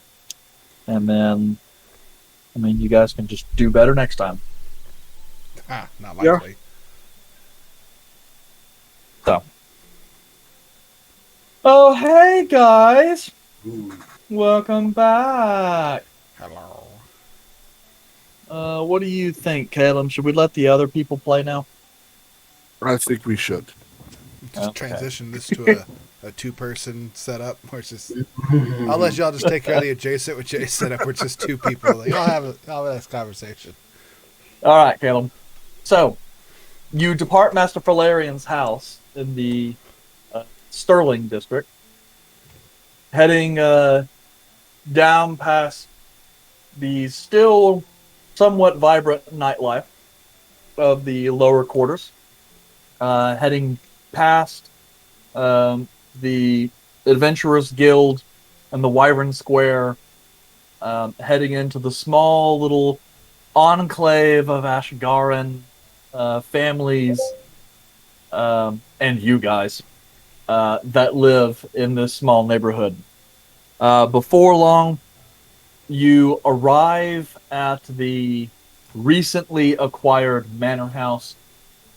You kind of pass through the front gates and head up to the door, reach out for the knob, and then pause a moment as you take a couple steps back and kind of glance off to the side at this wonderfully etched brass plate at the side of the door, which reads in excellent filigree, Sweet Nut Manor. Even in all the pain that Caleb is in, he takes a moment to enjoy it. And then keels over laughing before Okay. coming into the door. Before I was thinking I was always saying like burst open the door. All right, so Kaelum goes to reach forward, grasps forward the handle, goes to push on the door, moves forward as his face plows right into it, as the door doesn't seem to want to give. I mean, it's unlocked, it's open, but it's as if someone has piled a bunch of shit in front of the front door. Hey, wait! I got it! Somebody's at the door! Yes, that is definitely loud enough to wake Yandre and Volred, who are technically still awake. We're meditating. Staring You hear at just each a whole other. bunch. You hear a whole bunch of shuffling in front of the door, as if like something is being moved, and like it's very heavy equipment, but like it's just being like moved from one side to the other. And then Andre will open the door. Hi. Kaelum, you see... Well, how about you explain, Yandre, what Kaelum sees when he sees this strange person in his house? So you're greeted by a elven figure, light tan skin, very medium build, that is adorned with green and black clothing. Has some gold embellishments around the trim. The eyes of steel blue. You can tell that he is elven, but like there's something particular about his ears. They seem longer than the normal elven creature that you're used to in this general area. Medium, about 5'10", relatively slender build, but capable. Seems incredibly optimistic that you're standing in front of him in the door. So when he opens the door, he's just like, "Hi, wait, Who are you? Kaelum asks the battle leprechaun. you must be Mr. Volred's friend. You smell of death, but yours smells new, fresh. I smell of death. What? Volred, I think your friend is here. Are you Kaelum? Are you the one that they were talking about?" He's all, you are now awake, as Yandre shouts through the open hall the manor. Yes, my name is Kaelum. And you are? Yandre, nice to meet you. Pleasure is mine. That's not the hand that you're supposed to shake. You know what? It's okay. That's fine. Vorad, your friend, who is like your deaf friend, is also here. Did you want to come? Oh, I guess you Smell should. death on me? Yeah, it smells really bad. Actually, it's like if you almost just died, but you're obviously not dead. You're alive, so that's good to know. Did you? I mean, obviously you want to come in. This is your place. Yeah. I'll Brad! step over the boxes and ask, why did you put boxes in front of the door? It's to keep ghosts from slamming the doors open. That's one of their favorite pranks that they like to do. They like to open doors and slam them. Are we scared of ghosts now? Oh, I'm not scared of ghosts. I just don't want them pulling pranks in the middle of the night while I'm sleeping. Do you want slamming doors in the middle of the night? Point taken. Great. Finally show up. There he is. Hey, Red. This looks to be one of your friends. Kaelum, correct? Yeah, we already did the introductions. Kaelum, what's your last name? I would rather not disclose that information as of yet. Oh. Okay. Yandre, Yes. I have a challenge for you. Okay. This might be difficult. Okay. Do you like a challenge? It depends on what the challenge is. I will agree once I know what the challenge is. The challenge is to try not putting anything in front of the front door for the rest of the day. I don't like that challenge. I'm pretty sure you just stated that you would say yes after he told you what it is. Depends on He what did the say depends. Yes. Okay, all right. I don't like that challenge. What do I get if I win this challenge? You get the satisfaction. No. Ian, what time is it? At this point in time, it's probably like 5 a.m. Okay, I start coming down the stairs, dragging. seeing as bags. this conversation does not pertain to Caleb at all at this moment, and how royally fucked up he feels, and he looks like he just got done getting his ass kicked. And he's going to slowly walk to the nearest room, not giving a shit whose it is, and goes and lays down in it. I turn to Yandre and just say, poor Kaelum. He must have had another ravid night performing at some bar. You think he died at a bar? I don't think he died in general. Oh no, I think he died a little bit. Is this the you can smell death thing? God, yeah, I mean, like you didn't smell it. It was pretty bad. He also looked pretty bad. Well,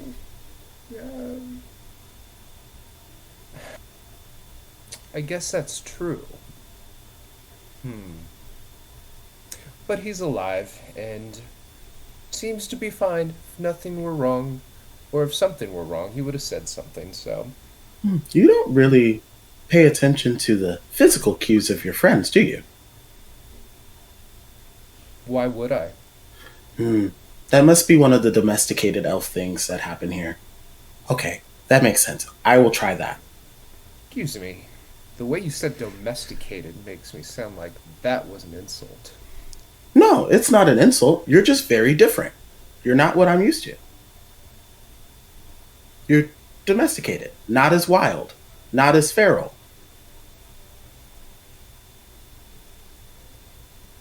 Is that not what domesticated means here?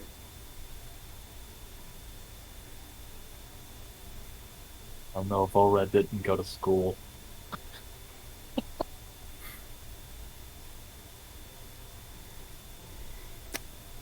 How about we discuss other items that could be put in front of a door that a human could be more easily able to push out of the way?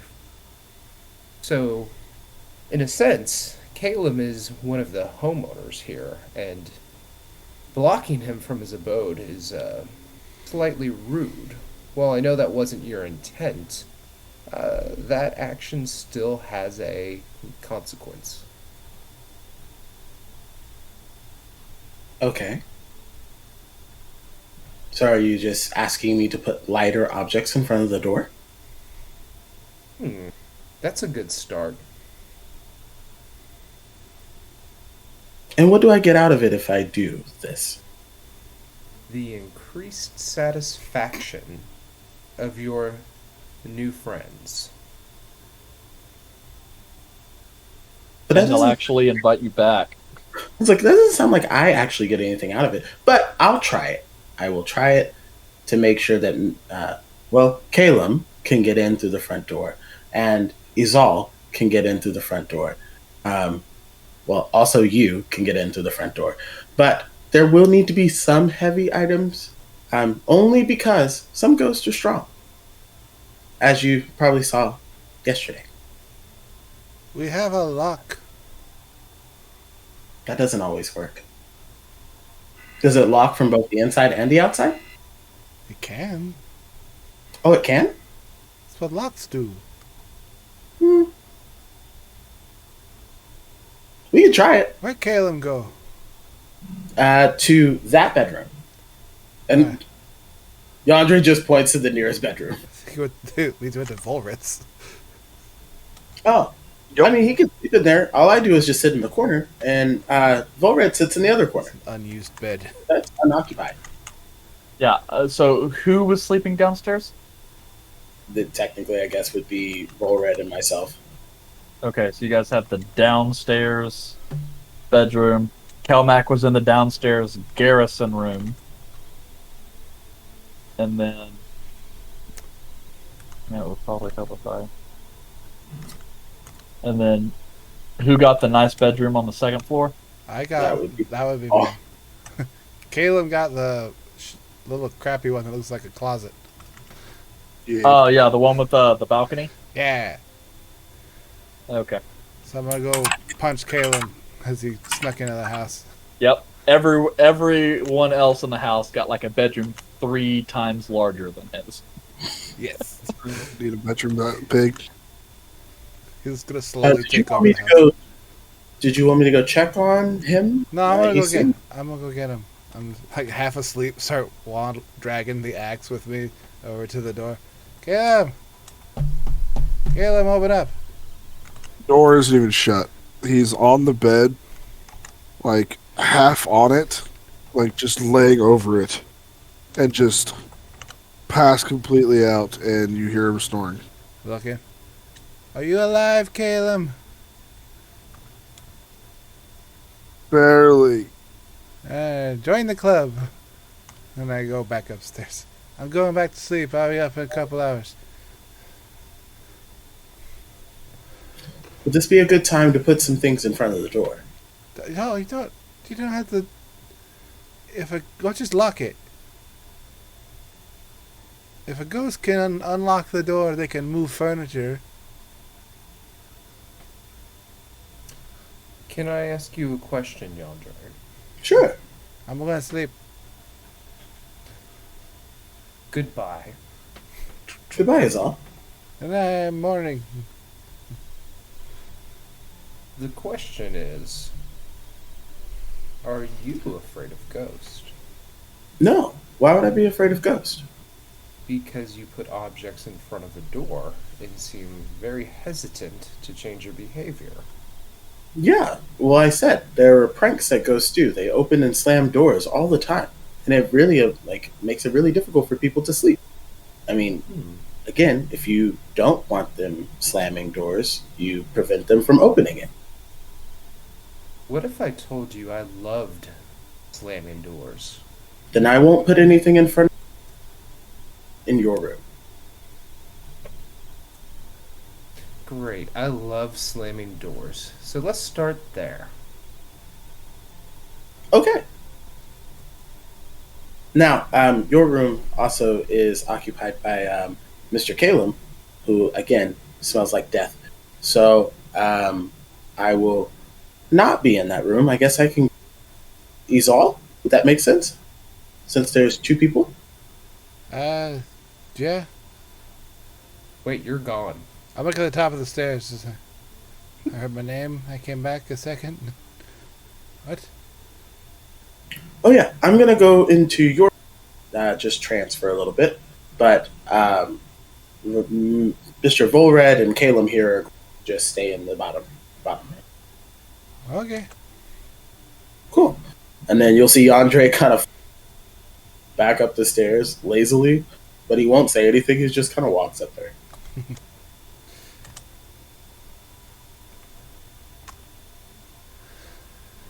And as soon as we get into the room, you hear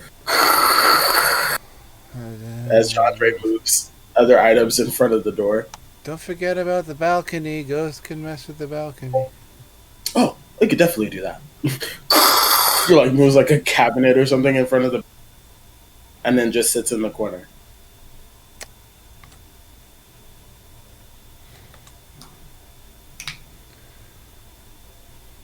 I'm gonna go to sleep for a couple hours and then wake up. I'm gonna walk around the house and check for other doors that have things in front of them. I can't hear the DM. I think Eric muted himself. Oh yeah, no, I was just sitting here trying to. I was talking to myself. I was going through trying to make sure that I pinned the post where I put the layout of the house. But to do so, I had to scroll up through everything you guys have been posting in the Discord for a little while. It was like, oh my god, these people. You're not supposed to look back at those horrible memories. That's bad. Well, yeah, I don't know. I'll read it all later. You gave us a lot of content in that run. I A lot of phallical Well, I'm just fallacies saying- on your part. What? I'm sorry. Did you just say phallaxies? A lot of phallical fallacies on your part, Eric. Okay. A pun's so good. I so am just hard, saying. it was- Next campaign, Keep 'em guys. coming. We're gonna not just focus on your characters. We're also gonna focus on player growth. Nah, ain't gonna happen. Anyway, I go to sleep for 3 hours to wake up. My player growth is a little flaccid. What can I do to remedy that? Oh my god. There's some pills for that. Volred technically Have has a a potion potion. for that. It's a third Yeah, level yeah. spell for that. So anyway, Hey, Andre, do you want to those of you who are attempting a long rest, finished your long rest. Yeah. Caleb, you get an extra short rest, I guess. Not that you actually needed one. Now that soreness is just... It's still there, but a lot of it is gone, and just the parts that are sore that's left are just really sore. But at this point in time, it is kind of mid-morning. Get up, go downstairs. Well, move crap out of in front of the door. Let's all make sure you jiggle the handle first What the way? to open the door. I just open the door Okay. regularly. Why do I need to jiggle it? So make sure it's not locked. Remember, people lock things. I know. Then you don't have to pile stuff in front of it. I check to see if the door's locked. The front door? Oh, like bedroom door. Oh, your bedroom door? Yes, because Yandere was in here. I mean, I don't know, Yandere. I Did you assume lock it the was door? locked. I did lock the door. Unlock the door and go out back downstairs and start getting something to eat in the morning from the kitchen. Okay. This point in time, the supplies that Kelmac have purchased are starting to go a little thin. You guys are kind of cooking the last of the bacon, which is kind of good because it looks like it's getting ready to be done. Yeah. So maybe some more actual planning on that regard needs to be done, but who knows? You guys can YOLO this the same way you guys, do everything else in your campaign. Yep. Zal, like leaning over the banister. Huh. Should I wake the other two up? Well, where's Kelmec? He's probably sleeping off some night terrors. Should I wake him up as well? Nah, he'll wake up when he gets up. Actually, he might be outside. But shouldn't we be preparing for the ghost hunt? I think that's what he's doing. Okay. Well, I'll wake the others up and then I'll go check outside.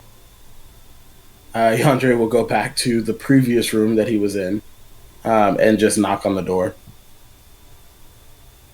That Kelmac was in? No, the Or- previous room that Yandere was in that is now occupied by By Kaelum. Kaelum. Yes. Kaelum, this bed.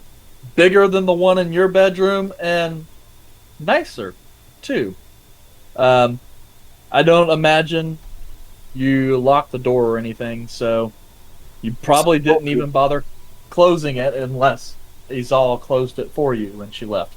I didn't close it. I went in, fell on the bed, and passed out. I start to slowly wake up. Yep, as you Where the hear a rap tap fuck tapping am at I? your chamber door. I asked, where the fuck am I? I'm looking. You don't around. know, but it's nice sheets and silk bed linens. Or silk bed sheets. So, You're in a brothel. Oh, that's so bed sheets. Does he not? you don't, He you doesn't. don't know, but they're nice. I'm assuming he doesn't immediately open the door. Well, the door's still nope. open unless he's all shut it. Nah, he'll have too lazy for that. Although Yandere might have went downstairs and shut it. And probably locked it. Just make sure I you... would shut it because I already told Volred that I wouldn't put things in front of his door or make it to where it's impossible for him to get out. But Yandere will knock on the door one more time. Oh. Forgot what woke me up. Turn around. Go open the door. Before he can get to the door, Yandere jiggles the handle and then slams the door open. Whoa! Yep. Who are you? Red. You can hear a loud crack of the slamming of a door elsewhere in the house. Yep. Who are you again? You should have watched your words a little more carefully around a Fae. But I met you yesterday. You don't remember me? technically this morning. Before you slept. Yeah.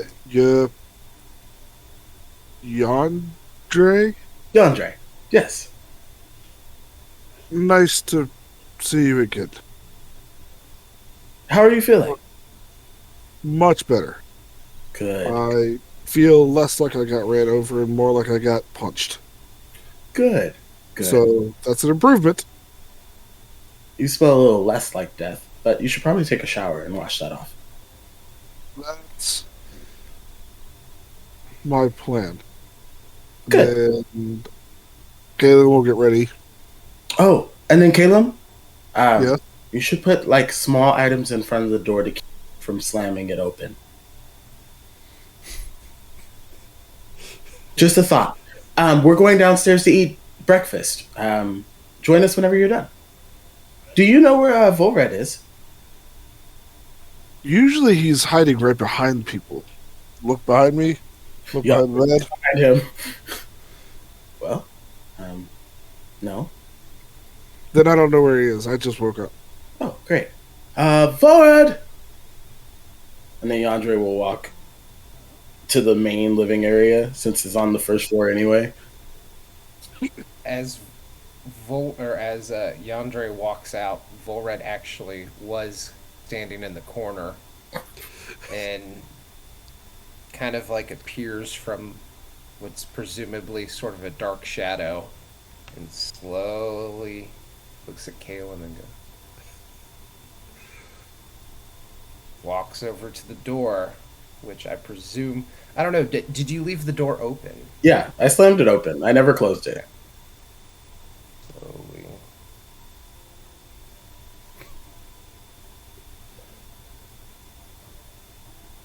Walks back over to Kaelum.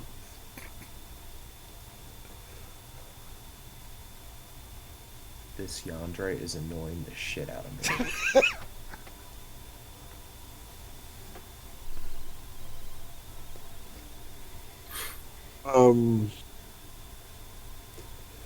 Couple questions.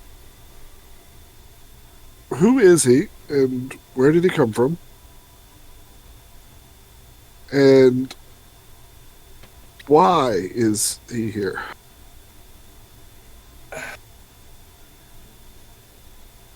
First off, I was really drunk that day.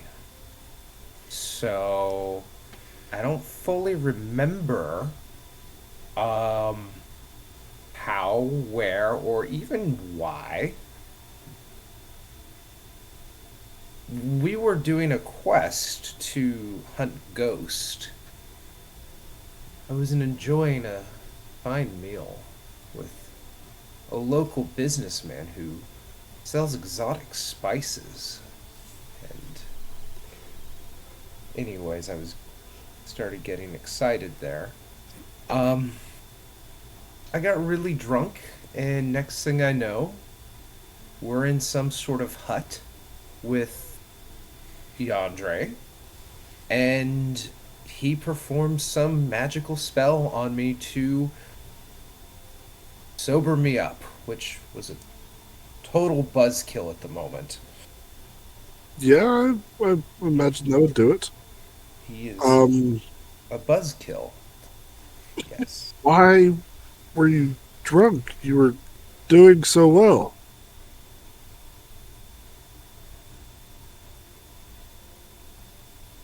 It was an accident, you know.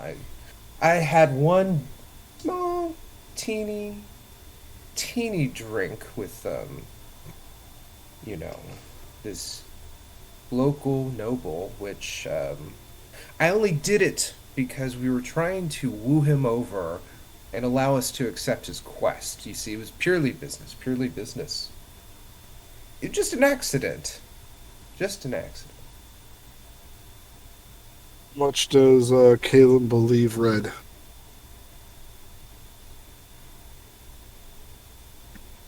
I don't know. How convincing are you trying to be, Volred?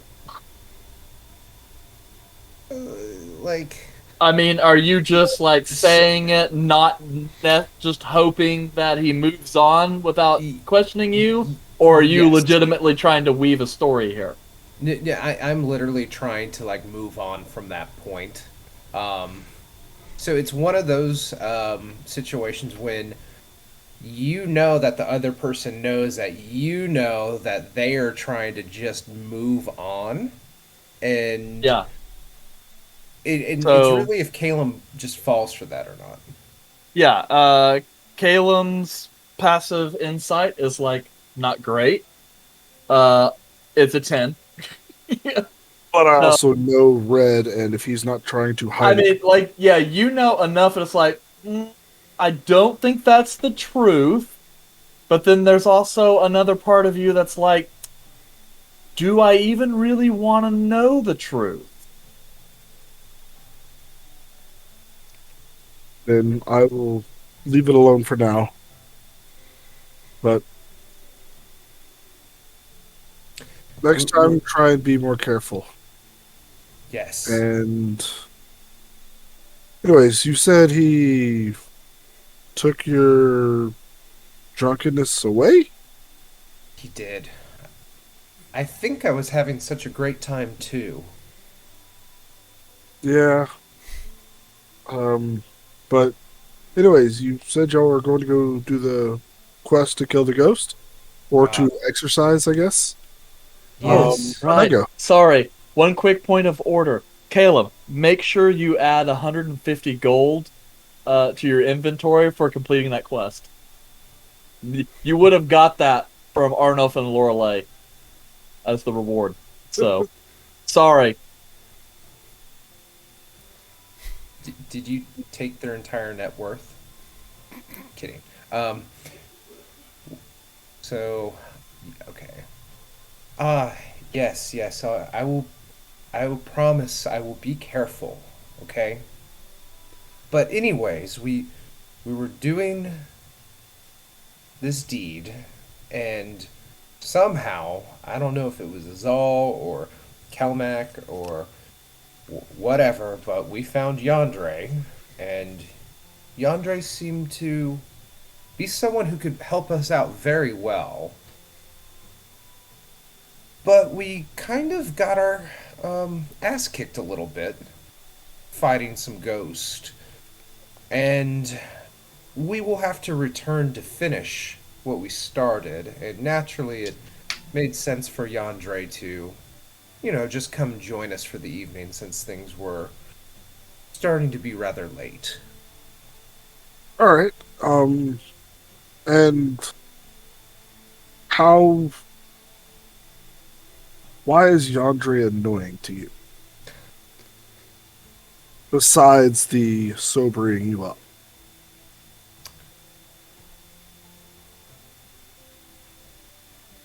He talks a lot. Yes. And I feel like he's prying. He's trying to get to know me. I don't like that. Is that really such a bad thing, though? Well, why would someone want to try to like you unless they're trying to get something out of you? Well, me and you have gotten to like each other. Is there something you want from me besides friendship? No, I guess not, but wasn't that didn't the reason our party first got together though? I thought there was a shared need in terms Well, it of was a need of convenience that turned into friendship. And when you guys searched Yandere out, it could be that he is looking for a place, looking for people to adventure with. Just like Izal was. So it could be that Yandere is trying to be friendly well, in the only way that Yandere knows how. he should try less. It would work better. For some individuals, yes. But for some individuals, the way he's doing it is perfect. Maybe you could talk to him and lay down ground rules. Those tend to be effective, but you have to be careful. So treat it like a negotiation. Got it. But be very, very, very careful of your wording. Yes. So this is definitely a negotiation. From the sense that I get, is from the Fae. And phrasing matters a lot to them. Give me an example.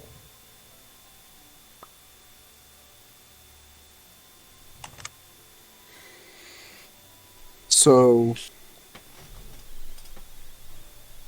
take the spirit of a rule and the letter of the rule.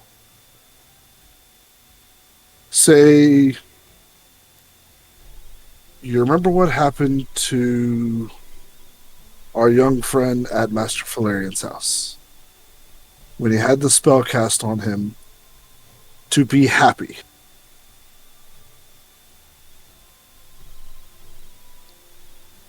And do you remember whenever he started yelling, "Fuck the establishment"? Oh, Gander. Yes. Forgot about Gander. So You that said- is a difference between a spirit of the law and rule and letter of the law. The letter was be happy. To everybody else, they would socialize, talk, and all those types of things. But to Gander, his letter of the law was fuck the establishment, yelling, being happy in his own way. That's the type of things you need to be careful with.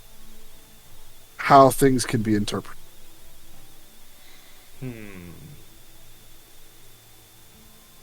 So I need to be very direct.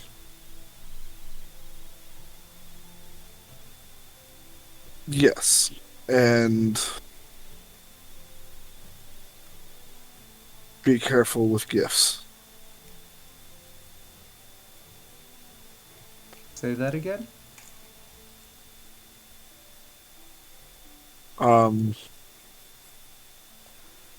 When gifts come from the Fae, they tend to have strings attached, or a value that you aren't exactly aware of, unless they actually attach to value. Oh, I will certainly look out for that.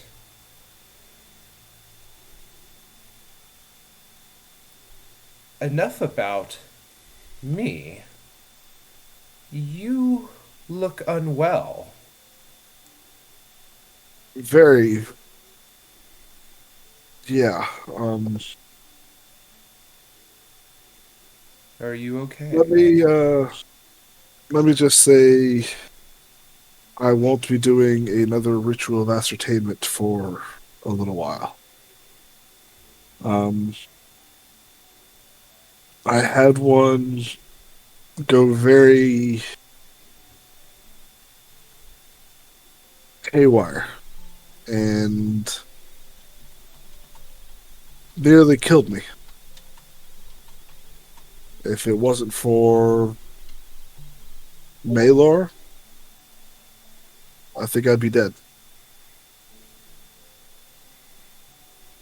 Volred definitely, hearing that kind of, tenses up for just a moment and just kind of leans in again. It's true. He can smell death.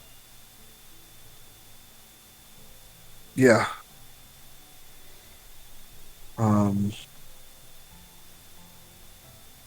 That was a bit of a shock.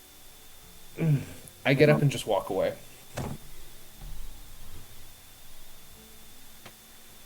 Yet one more thing players have noped out of. Nope, not having this conversation.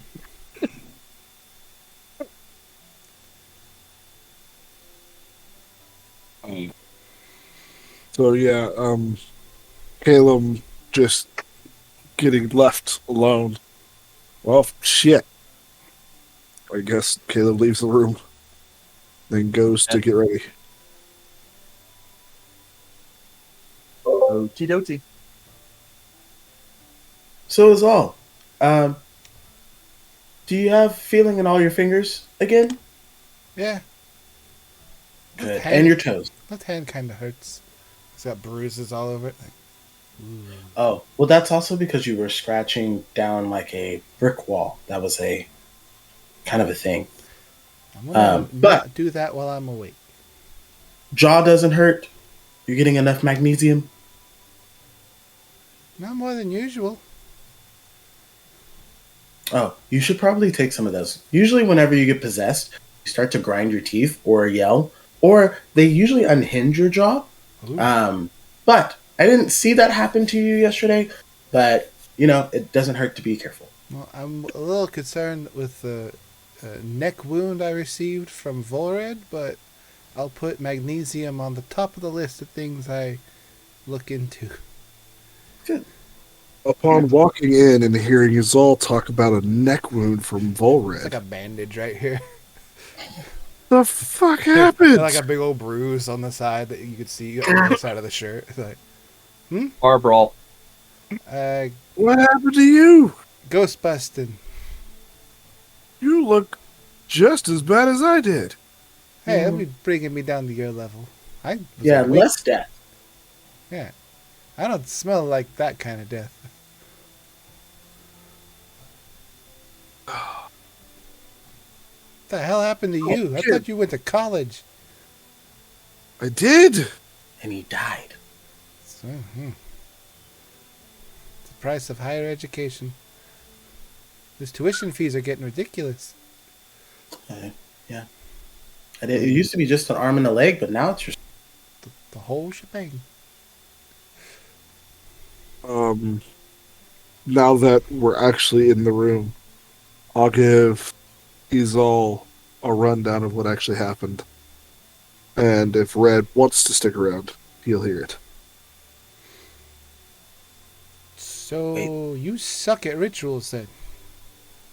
No, I am exceptionally good at rituals to the point to where I get summoned to a fucking rift. Well, could that be because you tried to add extra magic to the ritual that isn't supposed to be there? That could have been a side effect, but it doesn't. I've done that before, and it hasn't happened like that. Do you think you strained your Um, magic gland? I don't know how magic works. Also, Yeah. didn't you do it with someone who's not? Are you a wizard? You did it with someone that's not. That has, like, you said, wild magic. Yes, a touch of sorcerer magic. Do you And- normally do it with sorcerers? I have done it with sorcerers before, and it's worked like that before. It's worked normal before. This is the first time it's ever done this. But I will also say that this individual is also much stronger than any other individual I've done it with. Hmm. And that may be another pin in the reason why it happened. I don't know. But I do know that it was scary as fuck. Hmm. And I don't know what would have happened to me if I didn't get pulled out. Can we You blame would've this died. on Maylor in some way? Oh yeah, you said that you weren't used to seeing Maylor Well, in physical form. yes, What does that mean? Baylor is the reason why I'm actually alive. I've already. Real quick, Yeah, I wanted Trey? to just point out that when you said that I might have died, Volred just kind of slowly gets up and just walks away. I've already. I'm guessing he had a bad experience with his death smell. I don't think he likes the whole dead thing. Well, nobody really likes to die. Well, most people don't come back from death. But, yeah, Malor, he reached out to me. He grabbed me and woke me up in that other place, and he helped push me back to my body. And who's Maylor? He's a book ghost. I will go ahead and summon Malor as a spectral. Yep. Yandere. Kaelum's book flies open. Magic seems to pour out of it and coalesce into a physical form. Almost ghost-like, of an elf in long robes. And figure just kind of glances over and goes, "Yes, hello, I'm Maylor." Hi, Maylor. That's not a ghost. What? And light. That's not a ghost. then it is a it is a spectral manifestation of the mental attachment to the book. It's his consciousness. His Yes. consciousness is in the book, but he's not a ghost. And you can't say spectral because it doesn't really exist in the spectral plane. He's magic, not a ghost. Yes, but if you just say I guess you could say a magical manifestation of his consciousness. Or just say he's magic. Just don't call him a ghost. That's offensive to ghost. Oops. I could see that. Anyways, I look over to Malor. What happened after I passed out? Were you able to stick around? Well, the connection I had with the book persisted, yes. Will do so long as you're alive. Unfortunately, as you know, when I'm not in my immaterial visage, my senses of the world around me are somewhat dulled. Oh, so whenever I tried to summon you, you actually did not apparate. No, not whilst you were in there. That was a situation where more so I felt something going wrong, and I delved as deeply as I could in order to find wherever your consciousness was. And I must tell you, Kaelum, that was quite a strain. Your consciousness was locked down under many layers of magic. And while I have become quite accustomed to the nature of your magic, this magic was not yours. Thank you. But I told you, you die, I die. And he kind of looks over to Yandere. Die in a manner of speaking, of course, not being a soul. Oh yeah, you wouldn't go to the afterlife. You would just disappear. Yes, thank you for reminding me of that. Yeah, so you wouldn't just technically die. You would just no longer exist. Yes, It is even again, worse. He's always so chipper. Anyway, well, in any case, I would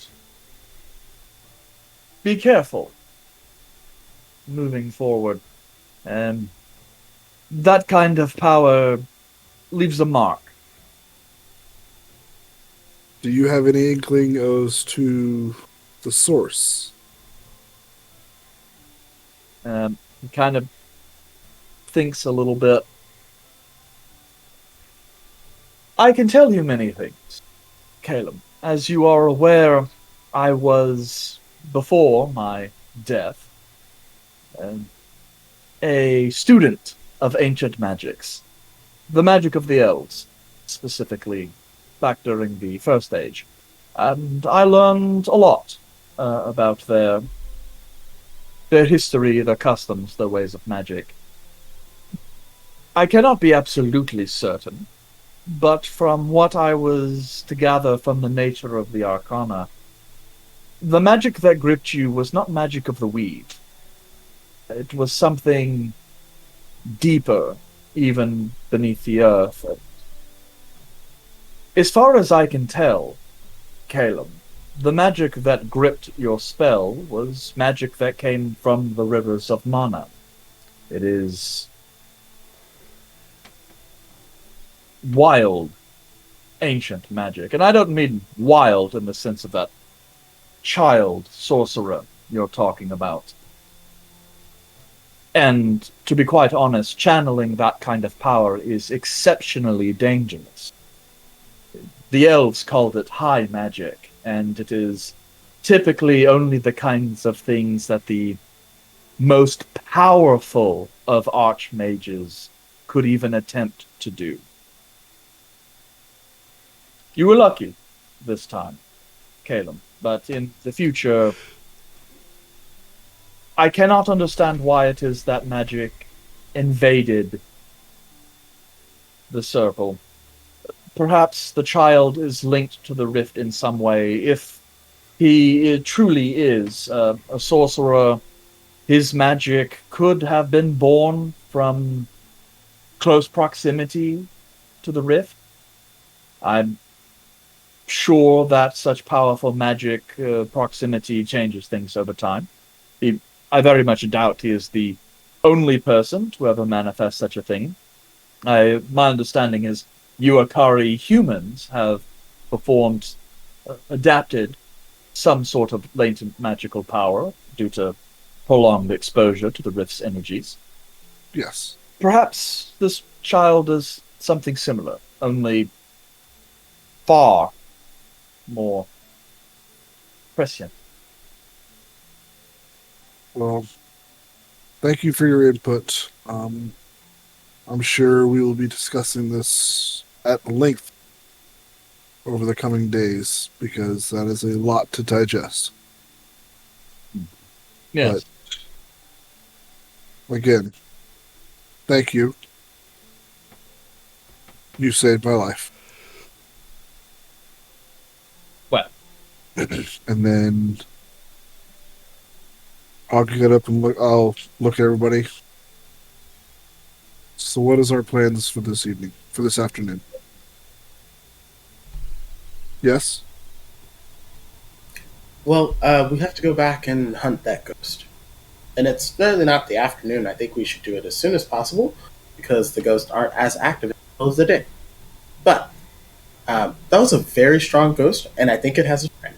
So either way, it's going to be a tough fight. Okay. Let me go prepare. And Caleb is going to go upstairs and prepare his spells for the coming day.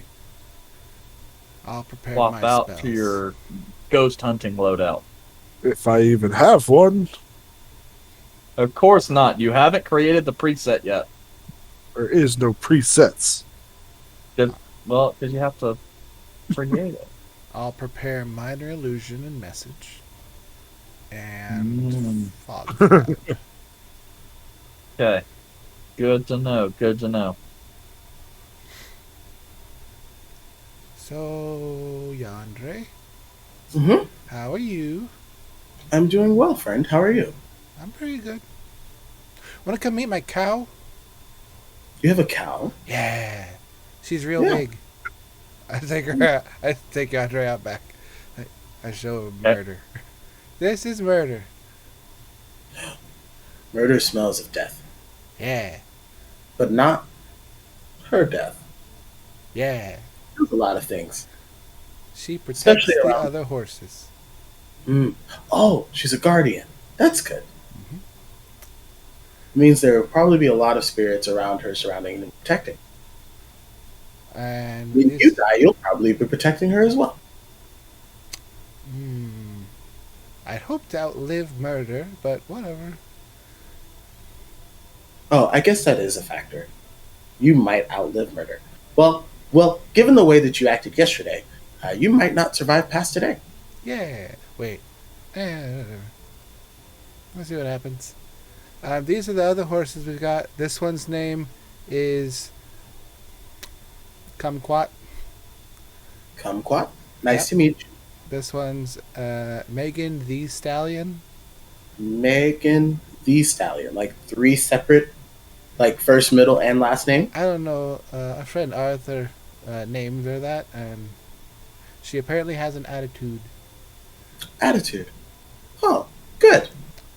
And, Attitude helps you survive. And I don't remember the name of this one. This one's Kaelum's. Ghost. Ghost. Yeah. Oh, that's hilarious. Your name is Ghost? Okay, at the horse. I can't speak. I'm just literally talking at the horse. It just says Yep, nay. it is a white horse with like a gray mane. So Interesting. Well, I usually say Ghost a lot, but I'm not calling you. So just if you ever hear me say Ghost, you don't have to come to me. Any other animals? We had a dog, but he went with Arthur. we also okay. had a pony that he went with Gander. Yeah, we had there was a pony named Pony, but I went with the person who owned him. It's a very interesting choice of name. Pony for the pony. I mean, that makes it easy to remember. Great. So when are we gonna go take care of the ghost? Kaelum takes like an hour to do that crap. We can go bother him until he's done. Well, wouldn't that stop him from being able to complete his prep? Not really. He'll just zone us out. We'll go back inside. Yep. You're gonna go bother Kaelum? Yes. I will walk back and go sit back at the breakfast table. Okay. I'll practice all, my message spell through the door. Yep. As you're kind of approaching Kaelum's room up on the second floor, you hear voices, a conversation, as you will, in hushed tones between Kaelum and Maelor. As Maelor is kind of sitting there, you hear the rustling of paper, and it was like, Kaelum, I'm not really sure you should be going into combat and utilizing your magic so soon after this incident. Yes, but I wasn't there for them yesterday, and apparently they had a fight that they couldn't handle. Well, So, Kaelum, We'll you try- just had a fight that you couldn't handle. yes, and at this point, I don't know what to do about that. But at this current moment, the only thing that I can do is try and help my friends. Kaelum,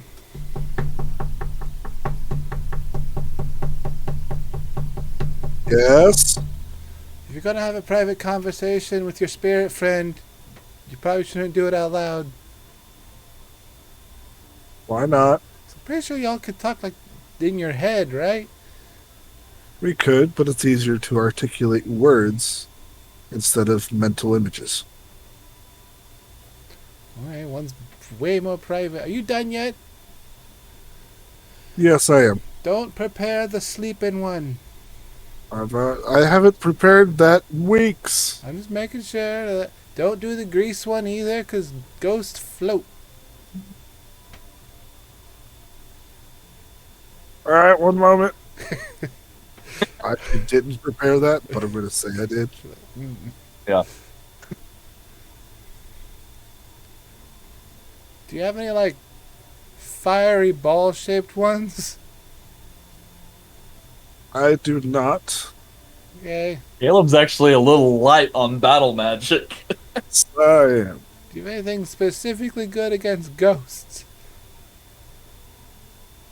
Work it. I can make you faster. That's very effective against ghosts and living things. Most Yes, everything. unless he's all gets possessed again, in which case that is very effective for ghosts. We didn't tell him I got possessed. We just told him Nope, Vollard nobody shot told me. me about you getting possessed. This Vollard shot me, which that didn't raise any more questions. I kept on asking. Nobody gave me the answers. Just ran into some goats.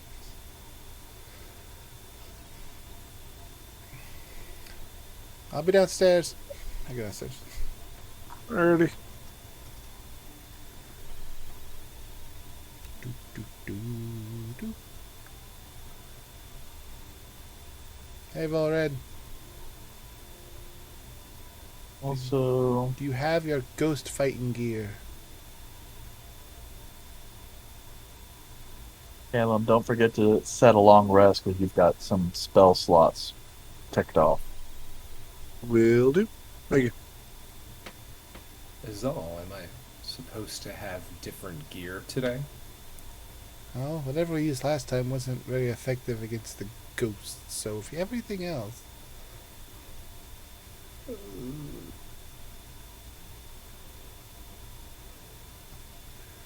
I don't know. This isn't for me to think about. Just tell me what to do and I'll do it.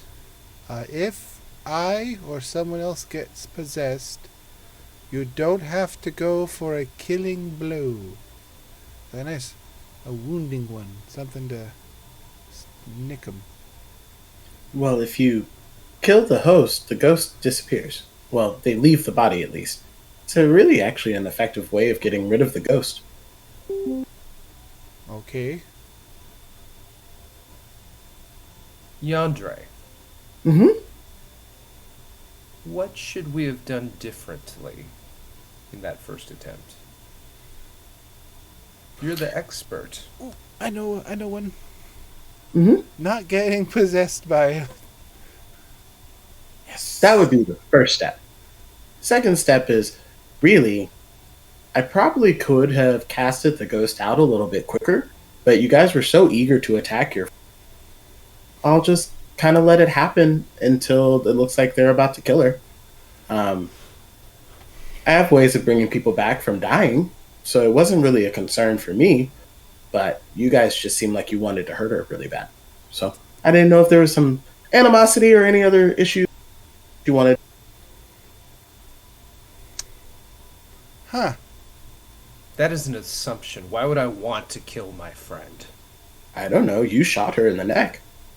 No, you just said that you could have stopped that. Mm-hmm. We didn't have to do that. But Mhm. you didn't act. I don't know if I could trust you, Yandre. Okay. I'm sorry you feel that way, but again, you look like you wanted to hurt her, so I just kind of let it happen. But I did stop her from being completely possessed. I would like to put a request in. If it happens Mhm. again, don't let them wail on me. Okay. Okay. I wasn't going to let you die. Good to know. I walk off again. Oh, I said the D word again, didn't I? Is he afraid of the D? Sounds like it. Okay.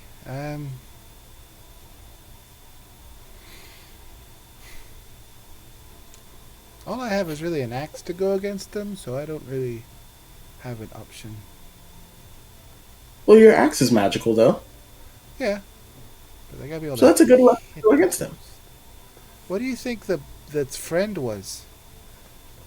I don't know. It was a little kid sounding one. Kind of like childlike laughter is what I heard, which definitely wasn't the one that possessed you previously. So I would assume there's a second ghost, unless this ghost has the ability to change its age, which usually doesn't happen in ghosts. Can ghost age? No, they usually stay the same age that they died at. Normally. There are some that have some kind of magical abilities to revert back to their prime state. So if they died of old age, they may just come back looking like they were middle-aged or just where they feel better at. But a lot of the times, ghosts stay exactly the same age that they died at. Which leads me to believe that the kid probably died really young. Because it's a kid. Do you know how to, like, exercise, or not exercise, expunge? What's the word we used? Exfoliate. Not yet. I can make it to where they can't be within a certain range of me. But I haven't got to the point where I can completely dismantle them. I'm working on that. Well, you can dismantle a ghost by hitting it with magical items. but I can't just automatically get rid of them yet. Okay.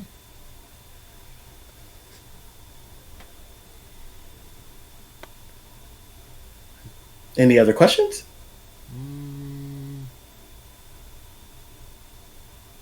Nope. Cool. So are we going to get Kelmec, or are we just doing it with the four of us? Let me go get Kelmac. I'll go to Kelmac's room. Okay. Kelmac! You just hear, Wake up! It's like 11 p.m. or 11 a.m. Not p.m. It's almost noon. you hear shuffling, and then as if a large piece of furniture has been knocked over.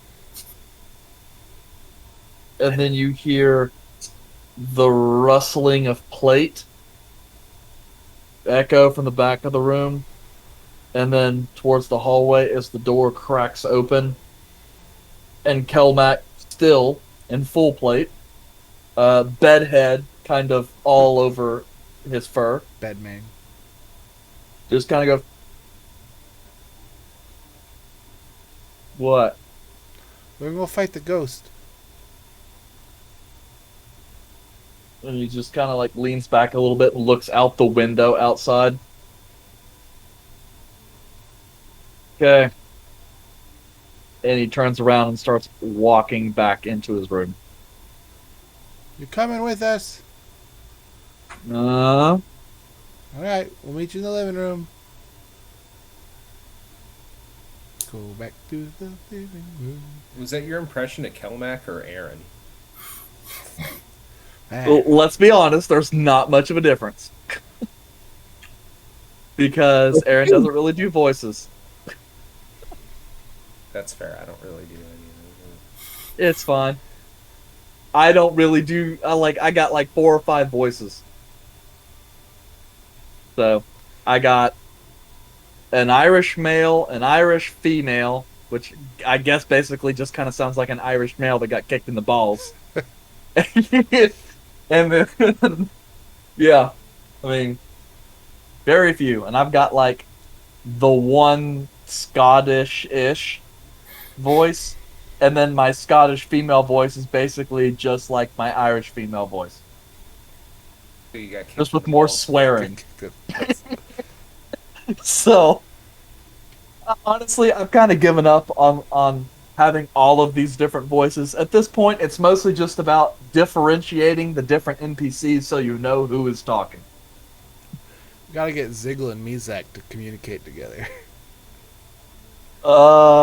There is actually a difference in their voice, but that would be one that's hard for me to do back and forth. You rat bastards. I know Britt wants it really bad. Let the small I don't know. talk. Maybe it'll happen one day. Anyway, you guys are waiting in the living room before Kelmac exits and joins you guys. Having... Just trying to just double check and see what all he's got. He's got a shield slung over his back, along with a mace and a nice new greatsword. He didn't switch out. It's Monstrosity Bane Greatsword. Yeah, okay. Scale I think he render. just... Yes, I think he just... Because he's got a greatsword +1 and scale render, I think he just put greatsword +1 in, and then put scale render in, so...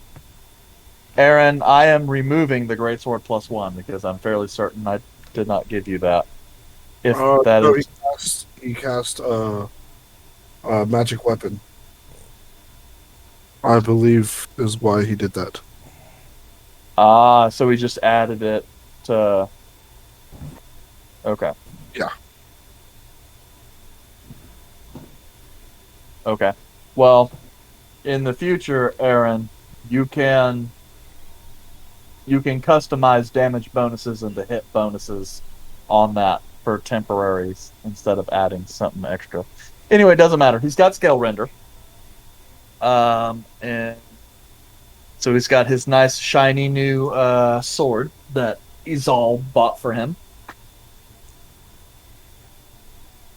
And then, of course, he's got his mace and his shield. So it looks like he's ready to go. Kaelum! I'm ready. Coming down the stairs. Okay. All right, let's go. Wait, is Volred with us? I don't know. Is Volred with him? Volred! Volred shows up begrudgingly. Doesn't say anything, but just shows up. I have a question. Yes. Who here hits the hardest? Like once, or like is just really good at doing it a lot? Once. Point of Volred. Look at red. You. Okay, good to know. Alright. That's all I needed. Why would you like to know? Because I'm going to help you. Point at my neck. Right here. How? I'm just going to help you. So whenever you hit something, you have a better chance of hitting it. How are you going to help me hit something so that I have a better chance hitting it? By helping you.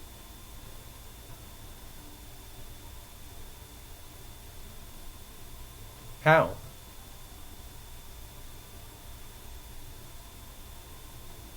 Does he not do well with just answers? No, he likes. I'm right very here. You specific can ask me. answers. Yep. It's a very specific answer. Help. I'm going to help. I just want to make sure that I'm helping you gain more attention to whatever it is, whether that be right in front of the thing, holding it still, or having Reginald hold it for you. I don't know what else you're needing. Do you happen to have a problem giving details? No. I said I'm going to help you. Please enlighten me. Okay. By standing next to the thing and holding it still, or having Reginald for you, or possibly just being next to you and calling out shots. I'm going to help. Thank you. You're welcome. I would walk past the group and just walk outside and That's my wait. hand. Who's Reginald? Do you want to tell them? No? Okay. We'll just wait. That's not creepy at all. Miss Gander and Arthur. Let's go.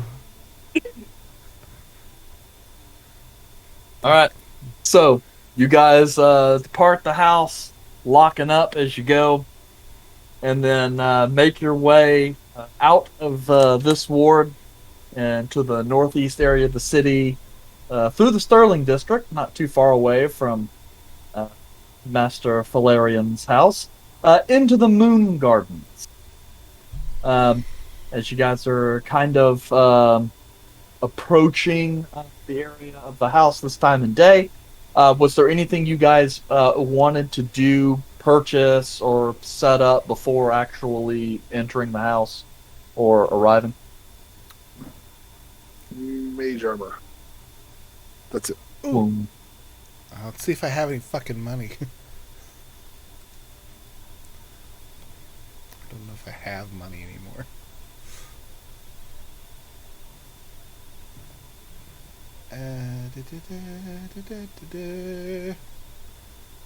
Oh.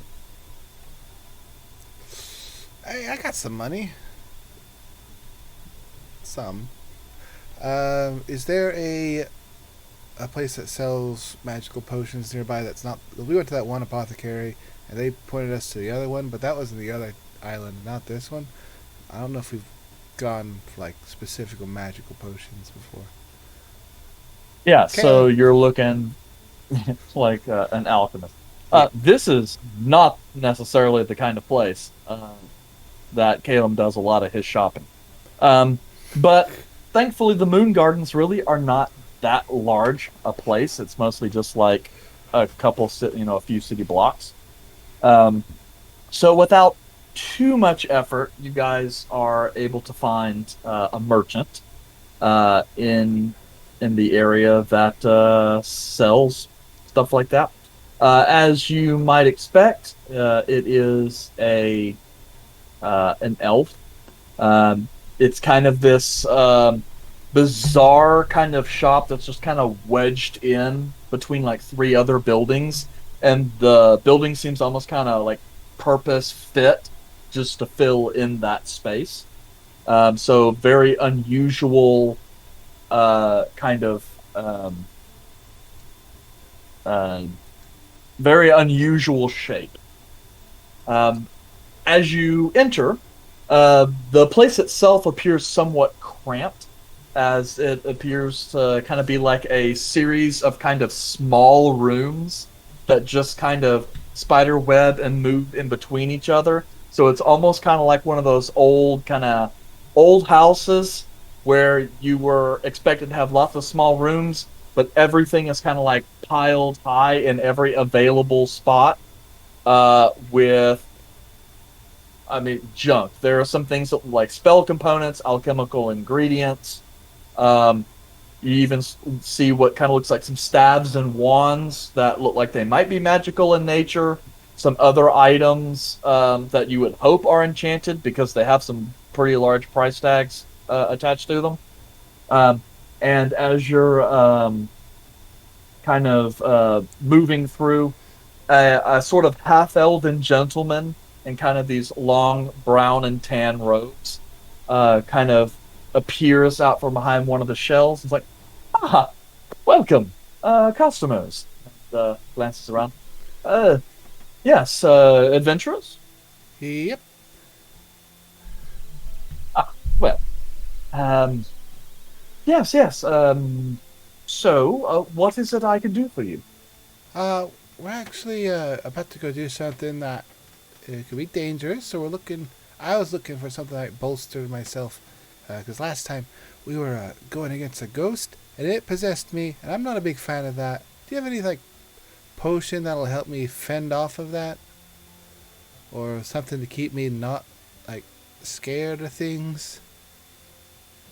You know, 'cause they can attack you on a psychological level, and no bicep helps with that. Well, let's see here. I suppose I could have something. So you're specifically asking for something to either prevent being possessed, or perhaps something to either Help against it? grant you courage Yeah. or Yeah. uh, negate some kind of fear. Mm-hmm. Oh, I'm Isaiah, by Now, the way. Nice to meet you. oh, the name is Jasheo. Nice to meet you. Well, I suppose I have some things that might be able to help. See, a potion of heroism. I don't know. That's usually a bit expensive. I suppose I should understand. What sort of budget are we looking at here? Probably a couple hundred of gold if necessary. Well, let's see here.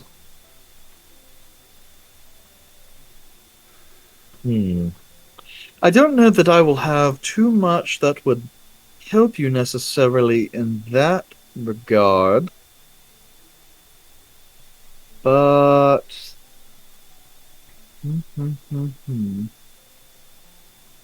yes, unfortunately, I don't have much. No, sadly, not much in that regard.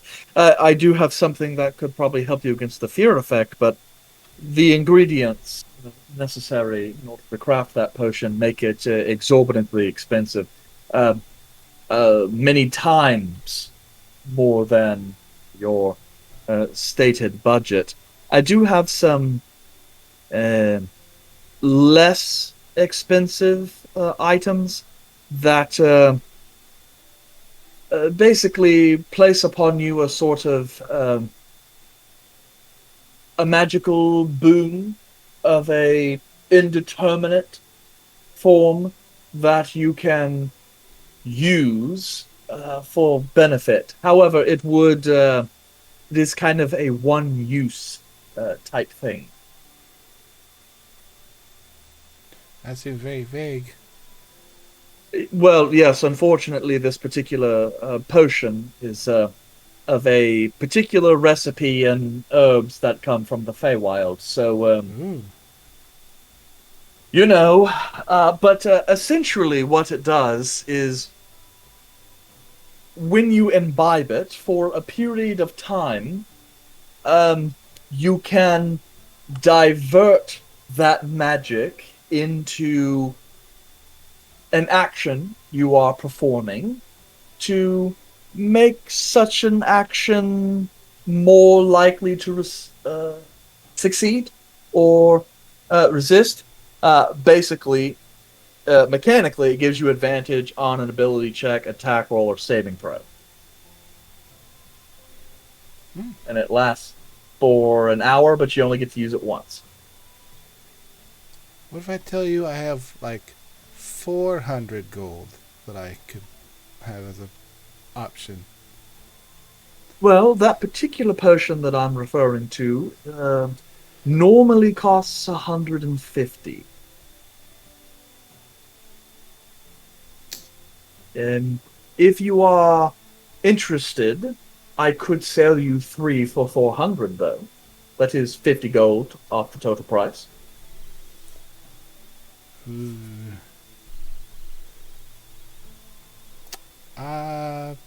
That seems like a good deal. Guys, is that a good deal?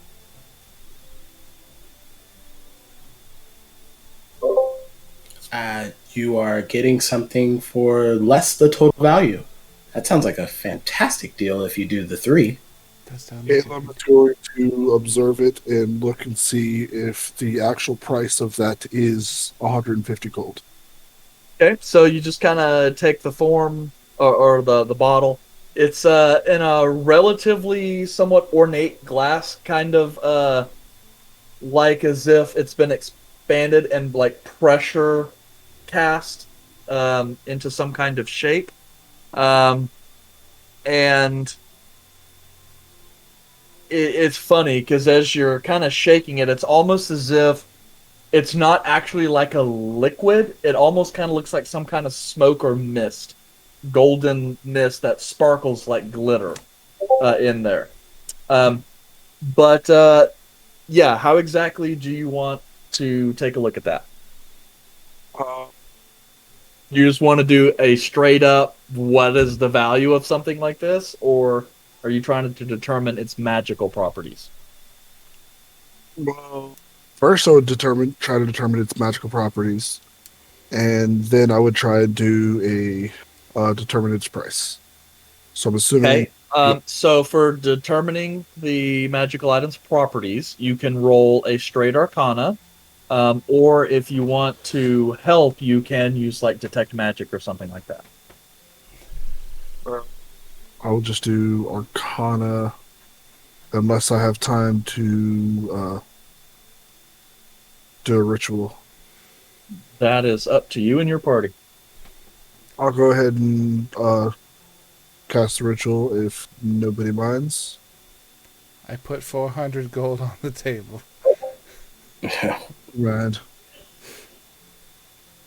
Then I will do a straight roll. So Arcana. Yep. 26 plus D4. Yep. 30. Yay. You rolled max on both of those. 30. Yes, it is definitely magical, and it definitely does exactly what the guy says it does. And yep. I Right. mean, Now, what would I roll for? great intelligence. No modifiers.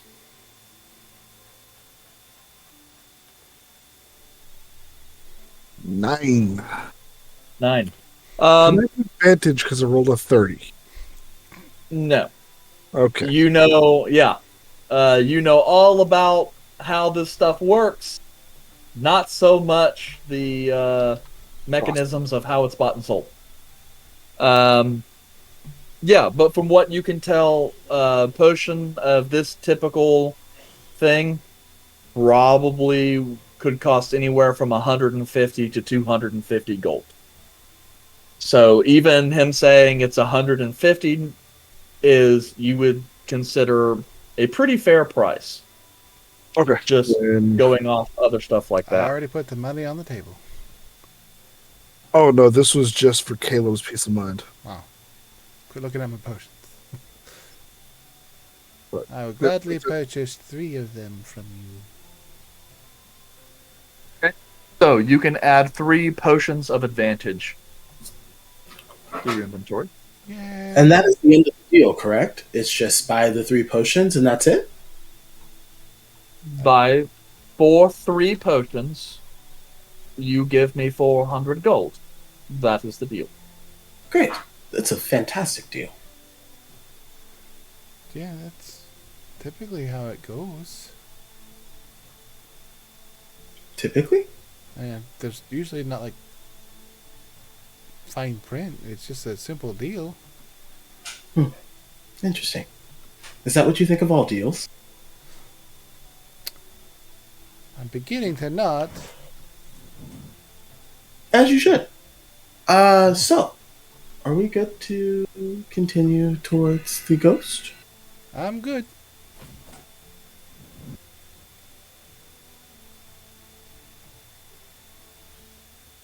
Well, I'm good. if there is anything I can do to help you out in the future, feel free to stop by. Much appreciated.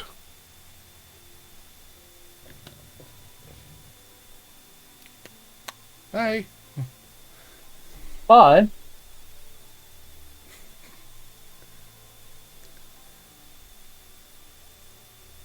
Off to the ghost house. Yes. Yay! Ghost house In the middle. in the of middle of the street. Ghost house. It should be in the middle of a cemetery. No, that's technically Andre's house. It's the necropolis.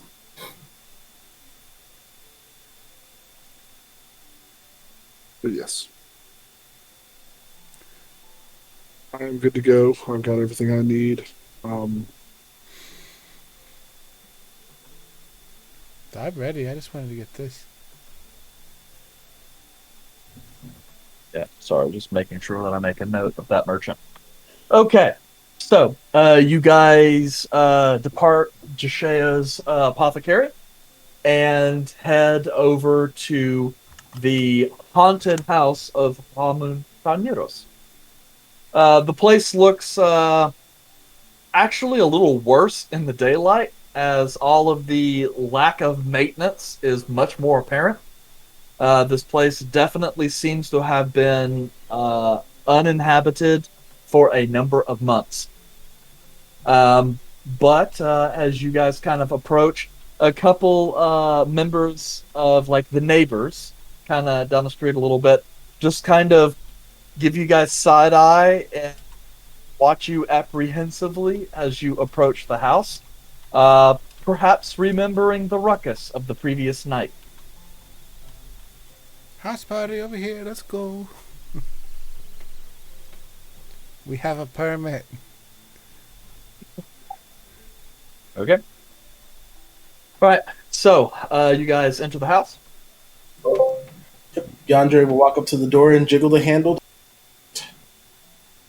It is locked. Oh, see? It's locked. Do you have the key? That's all? Yes. Or Volred does. Volred, do you have the key?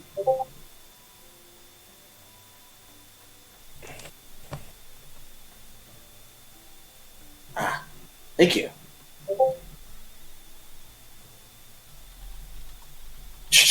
Opens the door. Okay. The room fills with light from the outside into this central entry area. Everything looks much as you remember it. The squat 15 by 25 foot kitchen, dining room, living room combo, dominated by a large red and khaki rug. The table shoved off into the corner, and the fireplace that sets off in the wall to your right, kind of on the western edge if you're looking at the map that way. And you can still kind of see the smear marks of blood from Exal's fingertips the night before that have dried and turned dark crimson brown. That could have been anyone.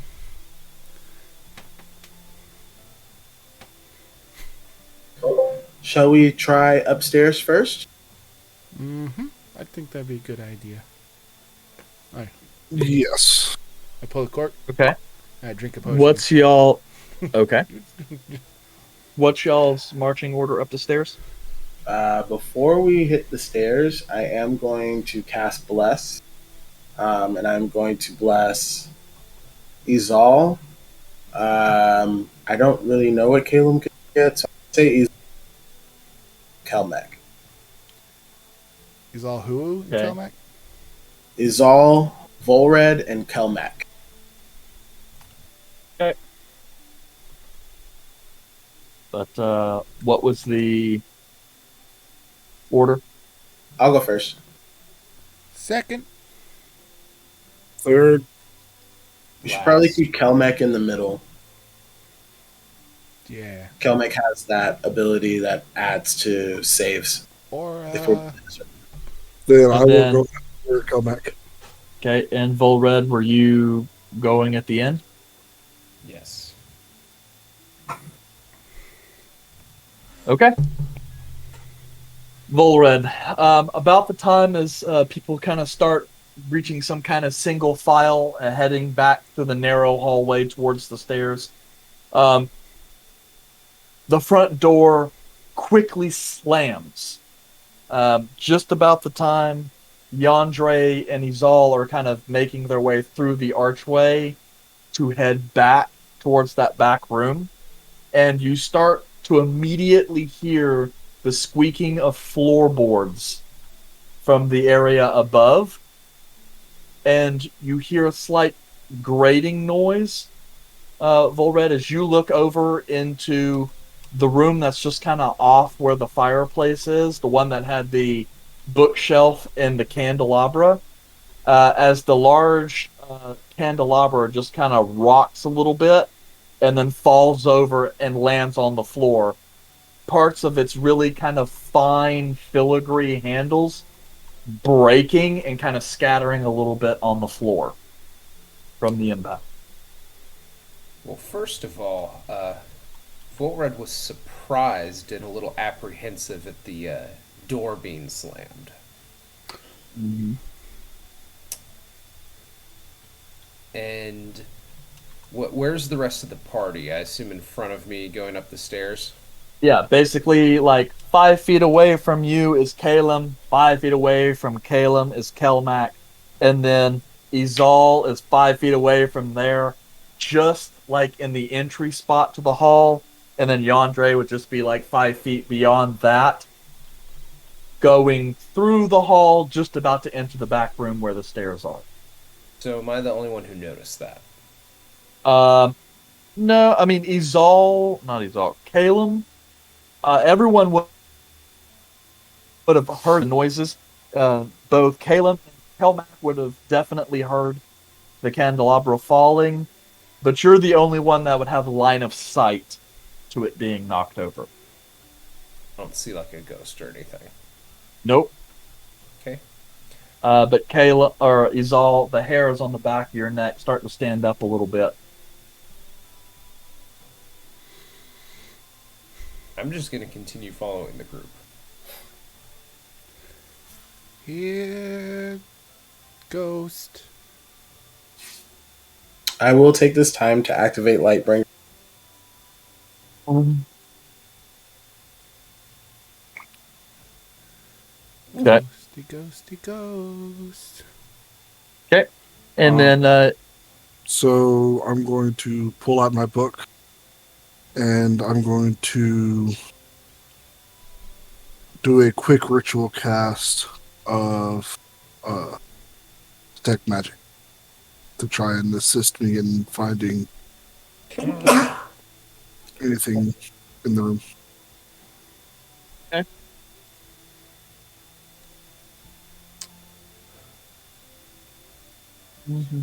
We just want to talk. Do we just want to talk? No, but they don't know that we don't. I mean, we were here yesterday, and well, last night, really. Want to and talk about what happened yesterday.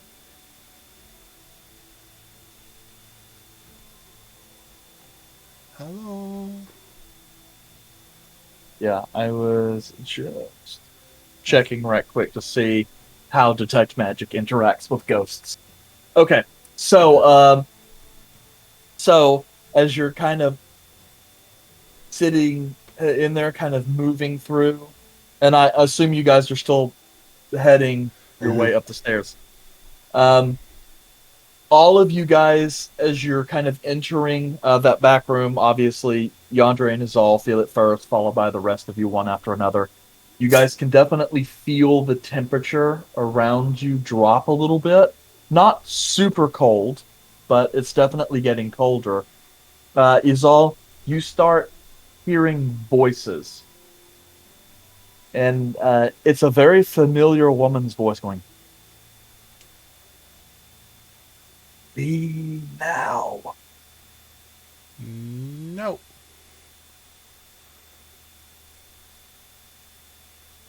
Okay. So, you guys make it up to the second floor. The layout is the same. The first two rooms that you guys have checked, no difference. The doors themselves are actually still open from this past evening. I believe everything went down as you guys were going to check the second set of doors. Mhm. So, Yandere, you're obviously going to be first. You come, which is really about midway down the hallway, as the last set of doors in each side are present. They sit directly opposite each other. So, which door would you like to open first? The left. The left. So you kind of jiggle the handle a little bit and open the unlocked door to enter a reasonably, I would say reasonably sized room. It's kind of a Kaelum sized room, about 10 feet by 15 feet. Only this one doesn't have a balcony. You see what looks like a twin bed, kind of pushed up against the wall beneath two small windows. Immediately to the left is kind of a nightstand that also seems to double as a desk, with a little bit of storage underneath. And then immediately in front of you, in I guess really the far southwestern corner of the room, is a large trunk.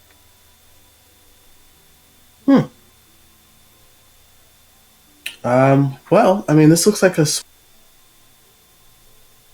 habitated. There is a trunk here. Do you want me to try to open? Yeah, open it up. It's obvious. I would imagine it's obvious with some kind of locking mechanism. It looks like it has a spot for a locking mechanism, but it is not locked. Or at least it doesn't have a lock on it. Oh, I'll just open the trunk. Never mind. Okay. Yandere, roll me a strength check, please. Okay. We believe. Yeah, okay. I got a 9. Oh, 11. 11. You open up the chest, and as it gets like Wait, that halfway was- open, I apologize. That was a save. It's just a 10. Doesn't matter. Ghost rolled way higher than you. So as you go to lift the door, you get it like a few inches open, like 45 degrees, and the lid just slams shut, yanking it right out of your hands. Now all of you hear a voice as the wind kind of picks up in this room from somewhere. Get out. You don't belong here. We have a permit. You were asked to see if we can get you to leave. Will you leave? I can't protect you unless you leave. You're trying to protect me? From what?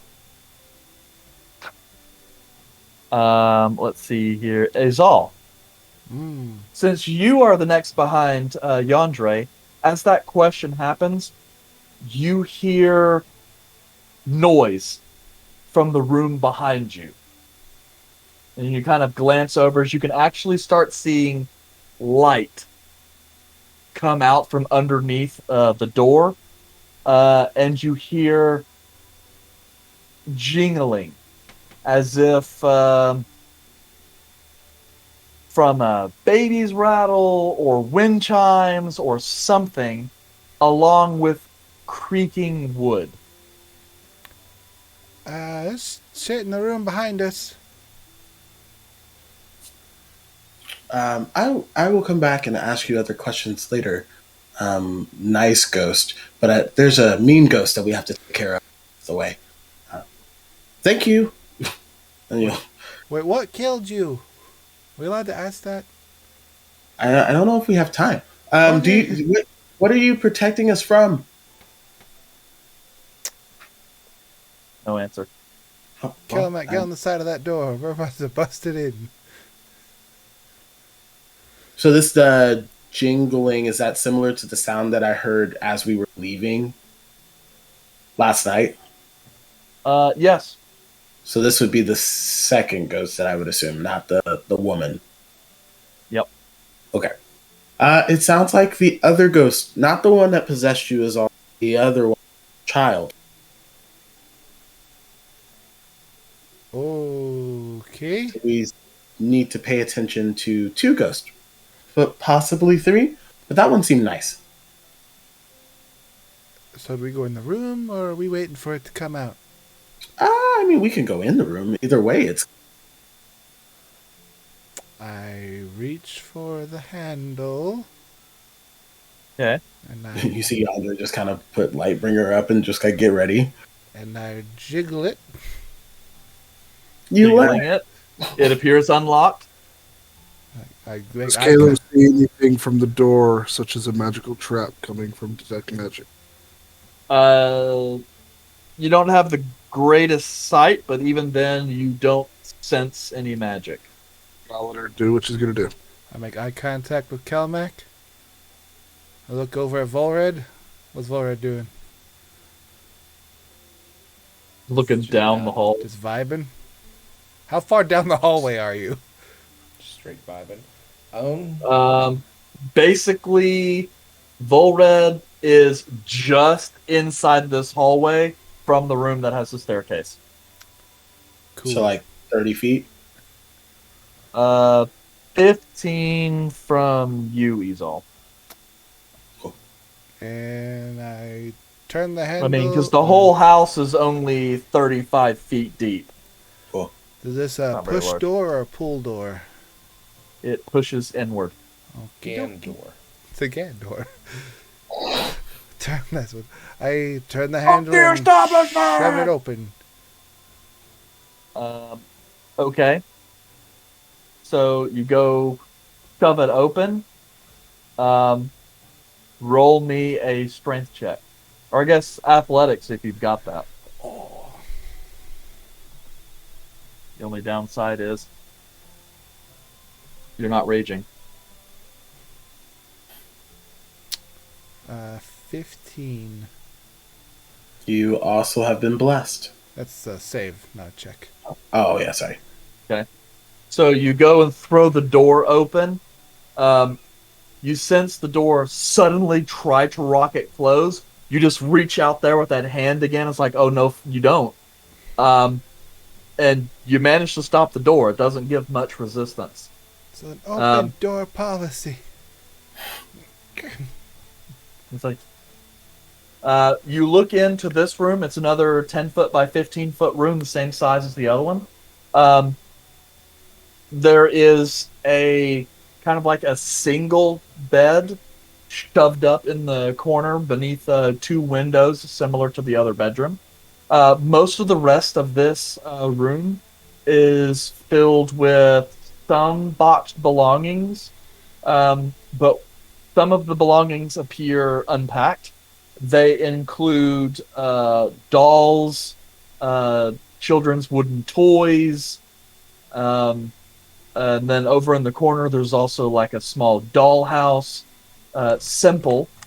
There also appears to be like a mobile kind of hanging from the ceiling that at this moment is just kind of swirling in circles. Hello? Should we go in? Yes. This is where the light was coming from. Okay. Let's go in. No regrets. Pile in. Okay. If you all pile in this room, it's going to get really tight really quick. I And will what you- pile in. In the top of the room. What? What did you say was spinning in the middle of the room? Mobile. A mobile. A baby thingy. I guess if for anyone who doesn't know, it's kind of like giant wind chimes, but replace the wind chimes with little shit that babies can look at.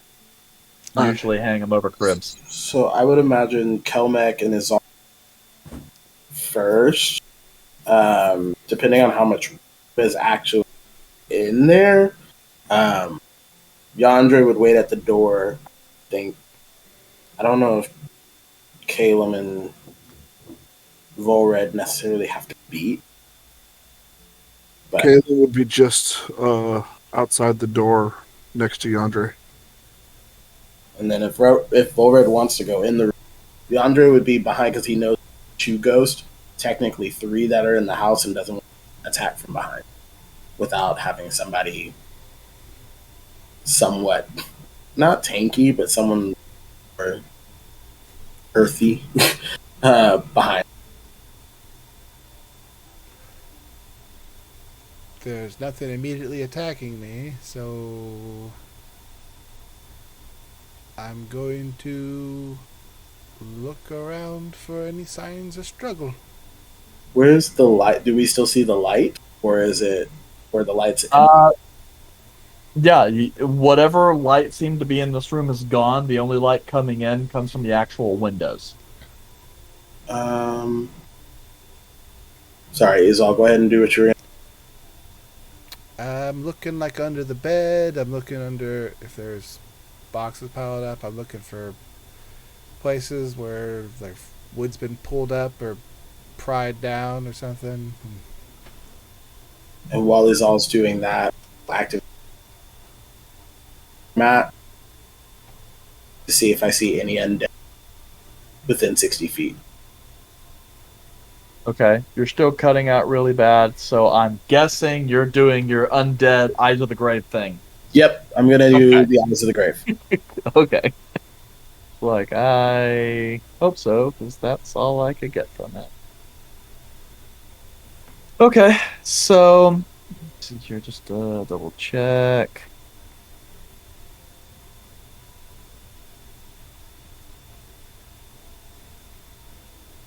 Yes, and where are you at this moment? I'm in the doorway. Okay. As you activate your Eyes of the Grave and look around, you can see down the hall, like even past the bedrooms, there is kind of, it doesn't really go anywhere other than to a window, but you can see in the shadow of that area, the spectral form of a woman, human as far as you can tell, who is watching you and seems to just kind of keep glancing up and then looking back at you. And she looks like she's trying to get ready to maybe do something. I think I found our friend from yesterday. Tell her I said hi. Hello. The person you possessed yesterday says hello. As you, See anything? as you speak and recognize the ghostly figure, she just kind of looks at you, Yandere. She looks around a little bit more. No, you can't be here. And glancing around a little bit more, she's gonna lunge for you. For me? Yes. Okay. I need you to roll me a charisma saving throw. Okay. And is that technically like a charmed effect? Um. Nope. Okay. And what is Kelmec's bonus? 3. 3?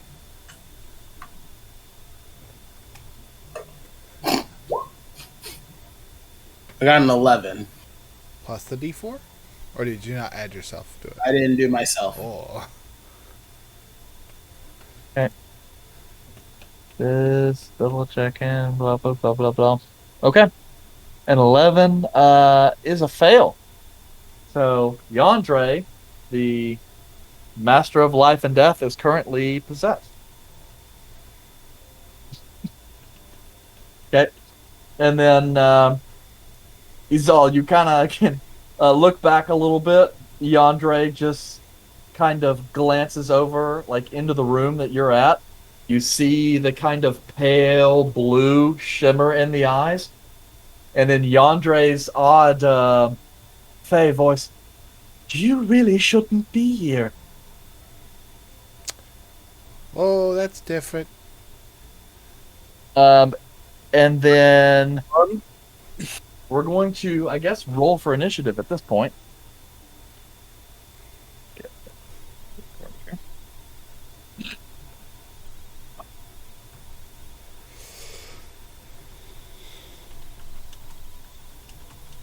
Let's see. Gets to keep.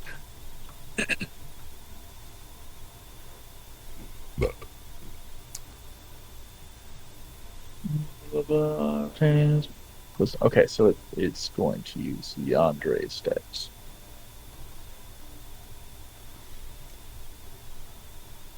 I'm assuming we're not fighting anything since it's late. Ah, You his never know. garbage ability. Okay. So let's see here. Kaelum has got an 8.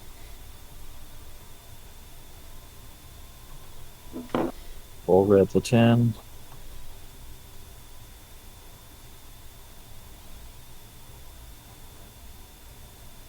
I got What 7. about you, Zol?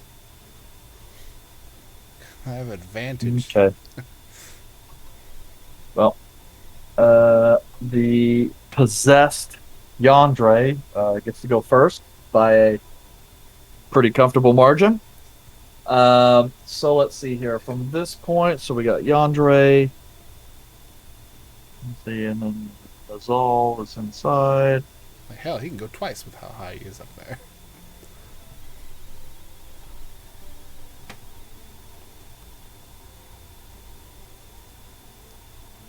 See, what other stuff do you have? He'll use his turn undead ability. He can't use his ability. Remember, we figured that out last time. Shame.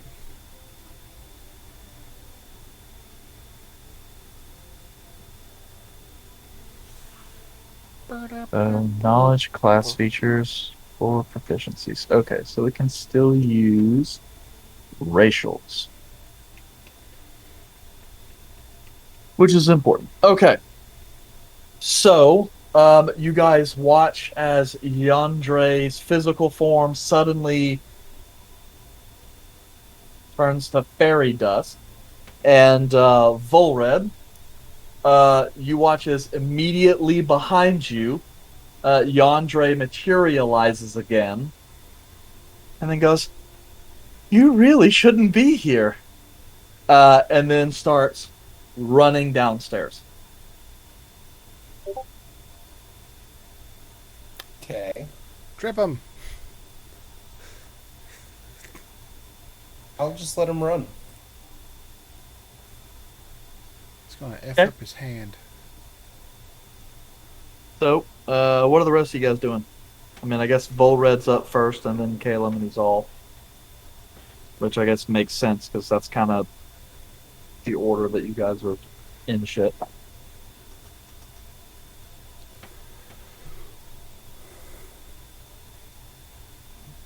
Eric, Yes, Eric, I request that we stop before we get too far. Well, into I'm it. just trying to see if you guys are doing anything that will affect next time, because Okay. Yandre's making a run like out of the building. not even to the fireplace? Nope. Volred doesn't see a problem. That's one less ghost.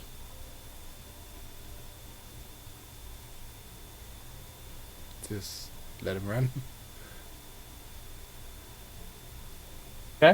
You guys are gonna let He him already run. ran past me. Does anyone else want to run after him? I'm assuming he is trying to get him out of the building, but I don't think the ghost can go outside the building. So I'm assuming like Yandre's going to go out the front door and the ghost is going to come back and try and possess another person to get us out. That's what I am seeing right now. Well, in any case, is like Volred isn't doing anything. Volred is also a gatekeeper because no one can pass through Volred to go after Yandre unless Volred lets them. I mean, I'm not going to stop anyone. I guess I move out of the way and I shrug and just kind of... Okay. So who is chasing after Yandre? I am. I will. Okay. Volred. You and Kelmac are left alone in Spooky House as Izal and Kaelum kind of rush past you down the stairs and chase after Izal. Not Izal. Yandre. Izal was last time. Yandre, as he bursts out the front door and out into the morning light, and continues to go. We're gonna go ahead and call it there, and we'll see WTF next week when we are back for chapter 59 of the Adventures in Athoria. Getting closer to that number. 69. No. That's how many followers We were we have doing- now. We have 69 followers. Oh, well. Nice. Nice.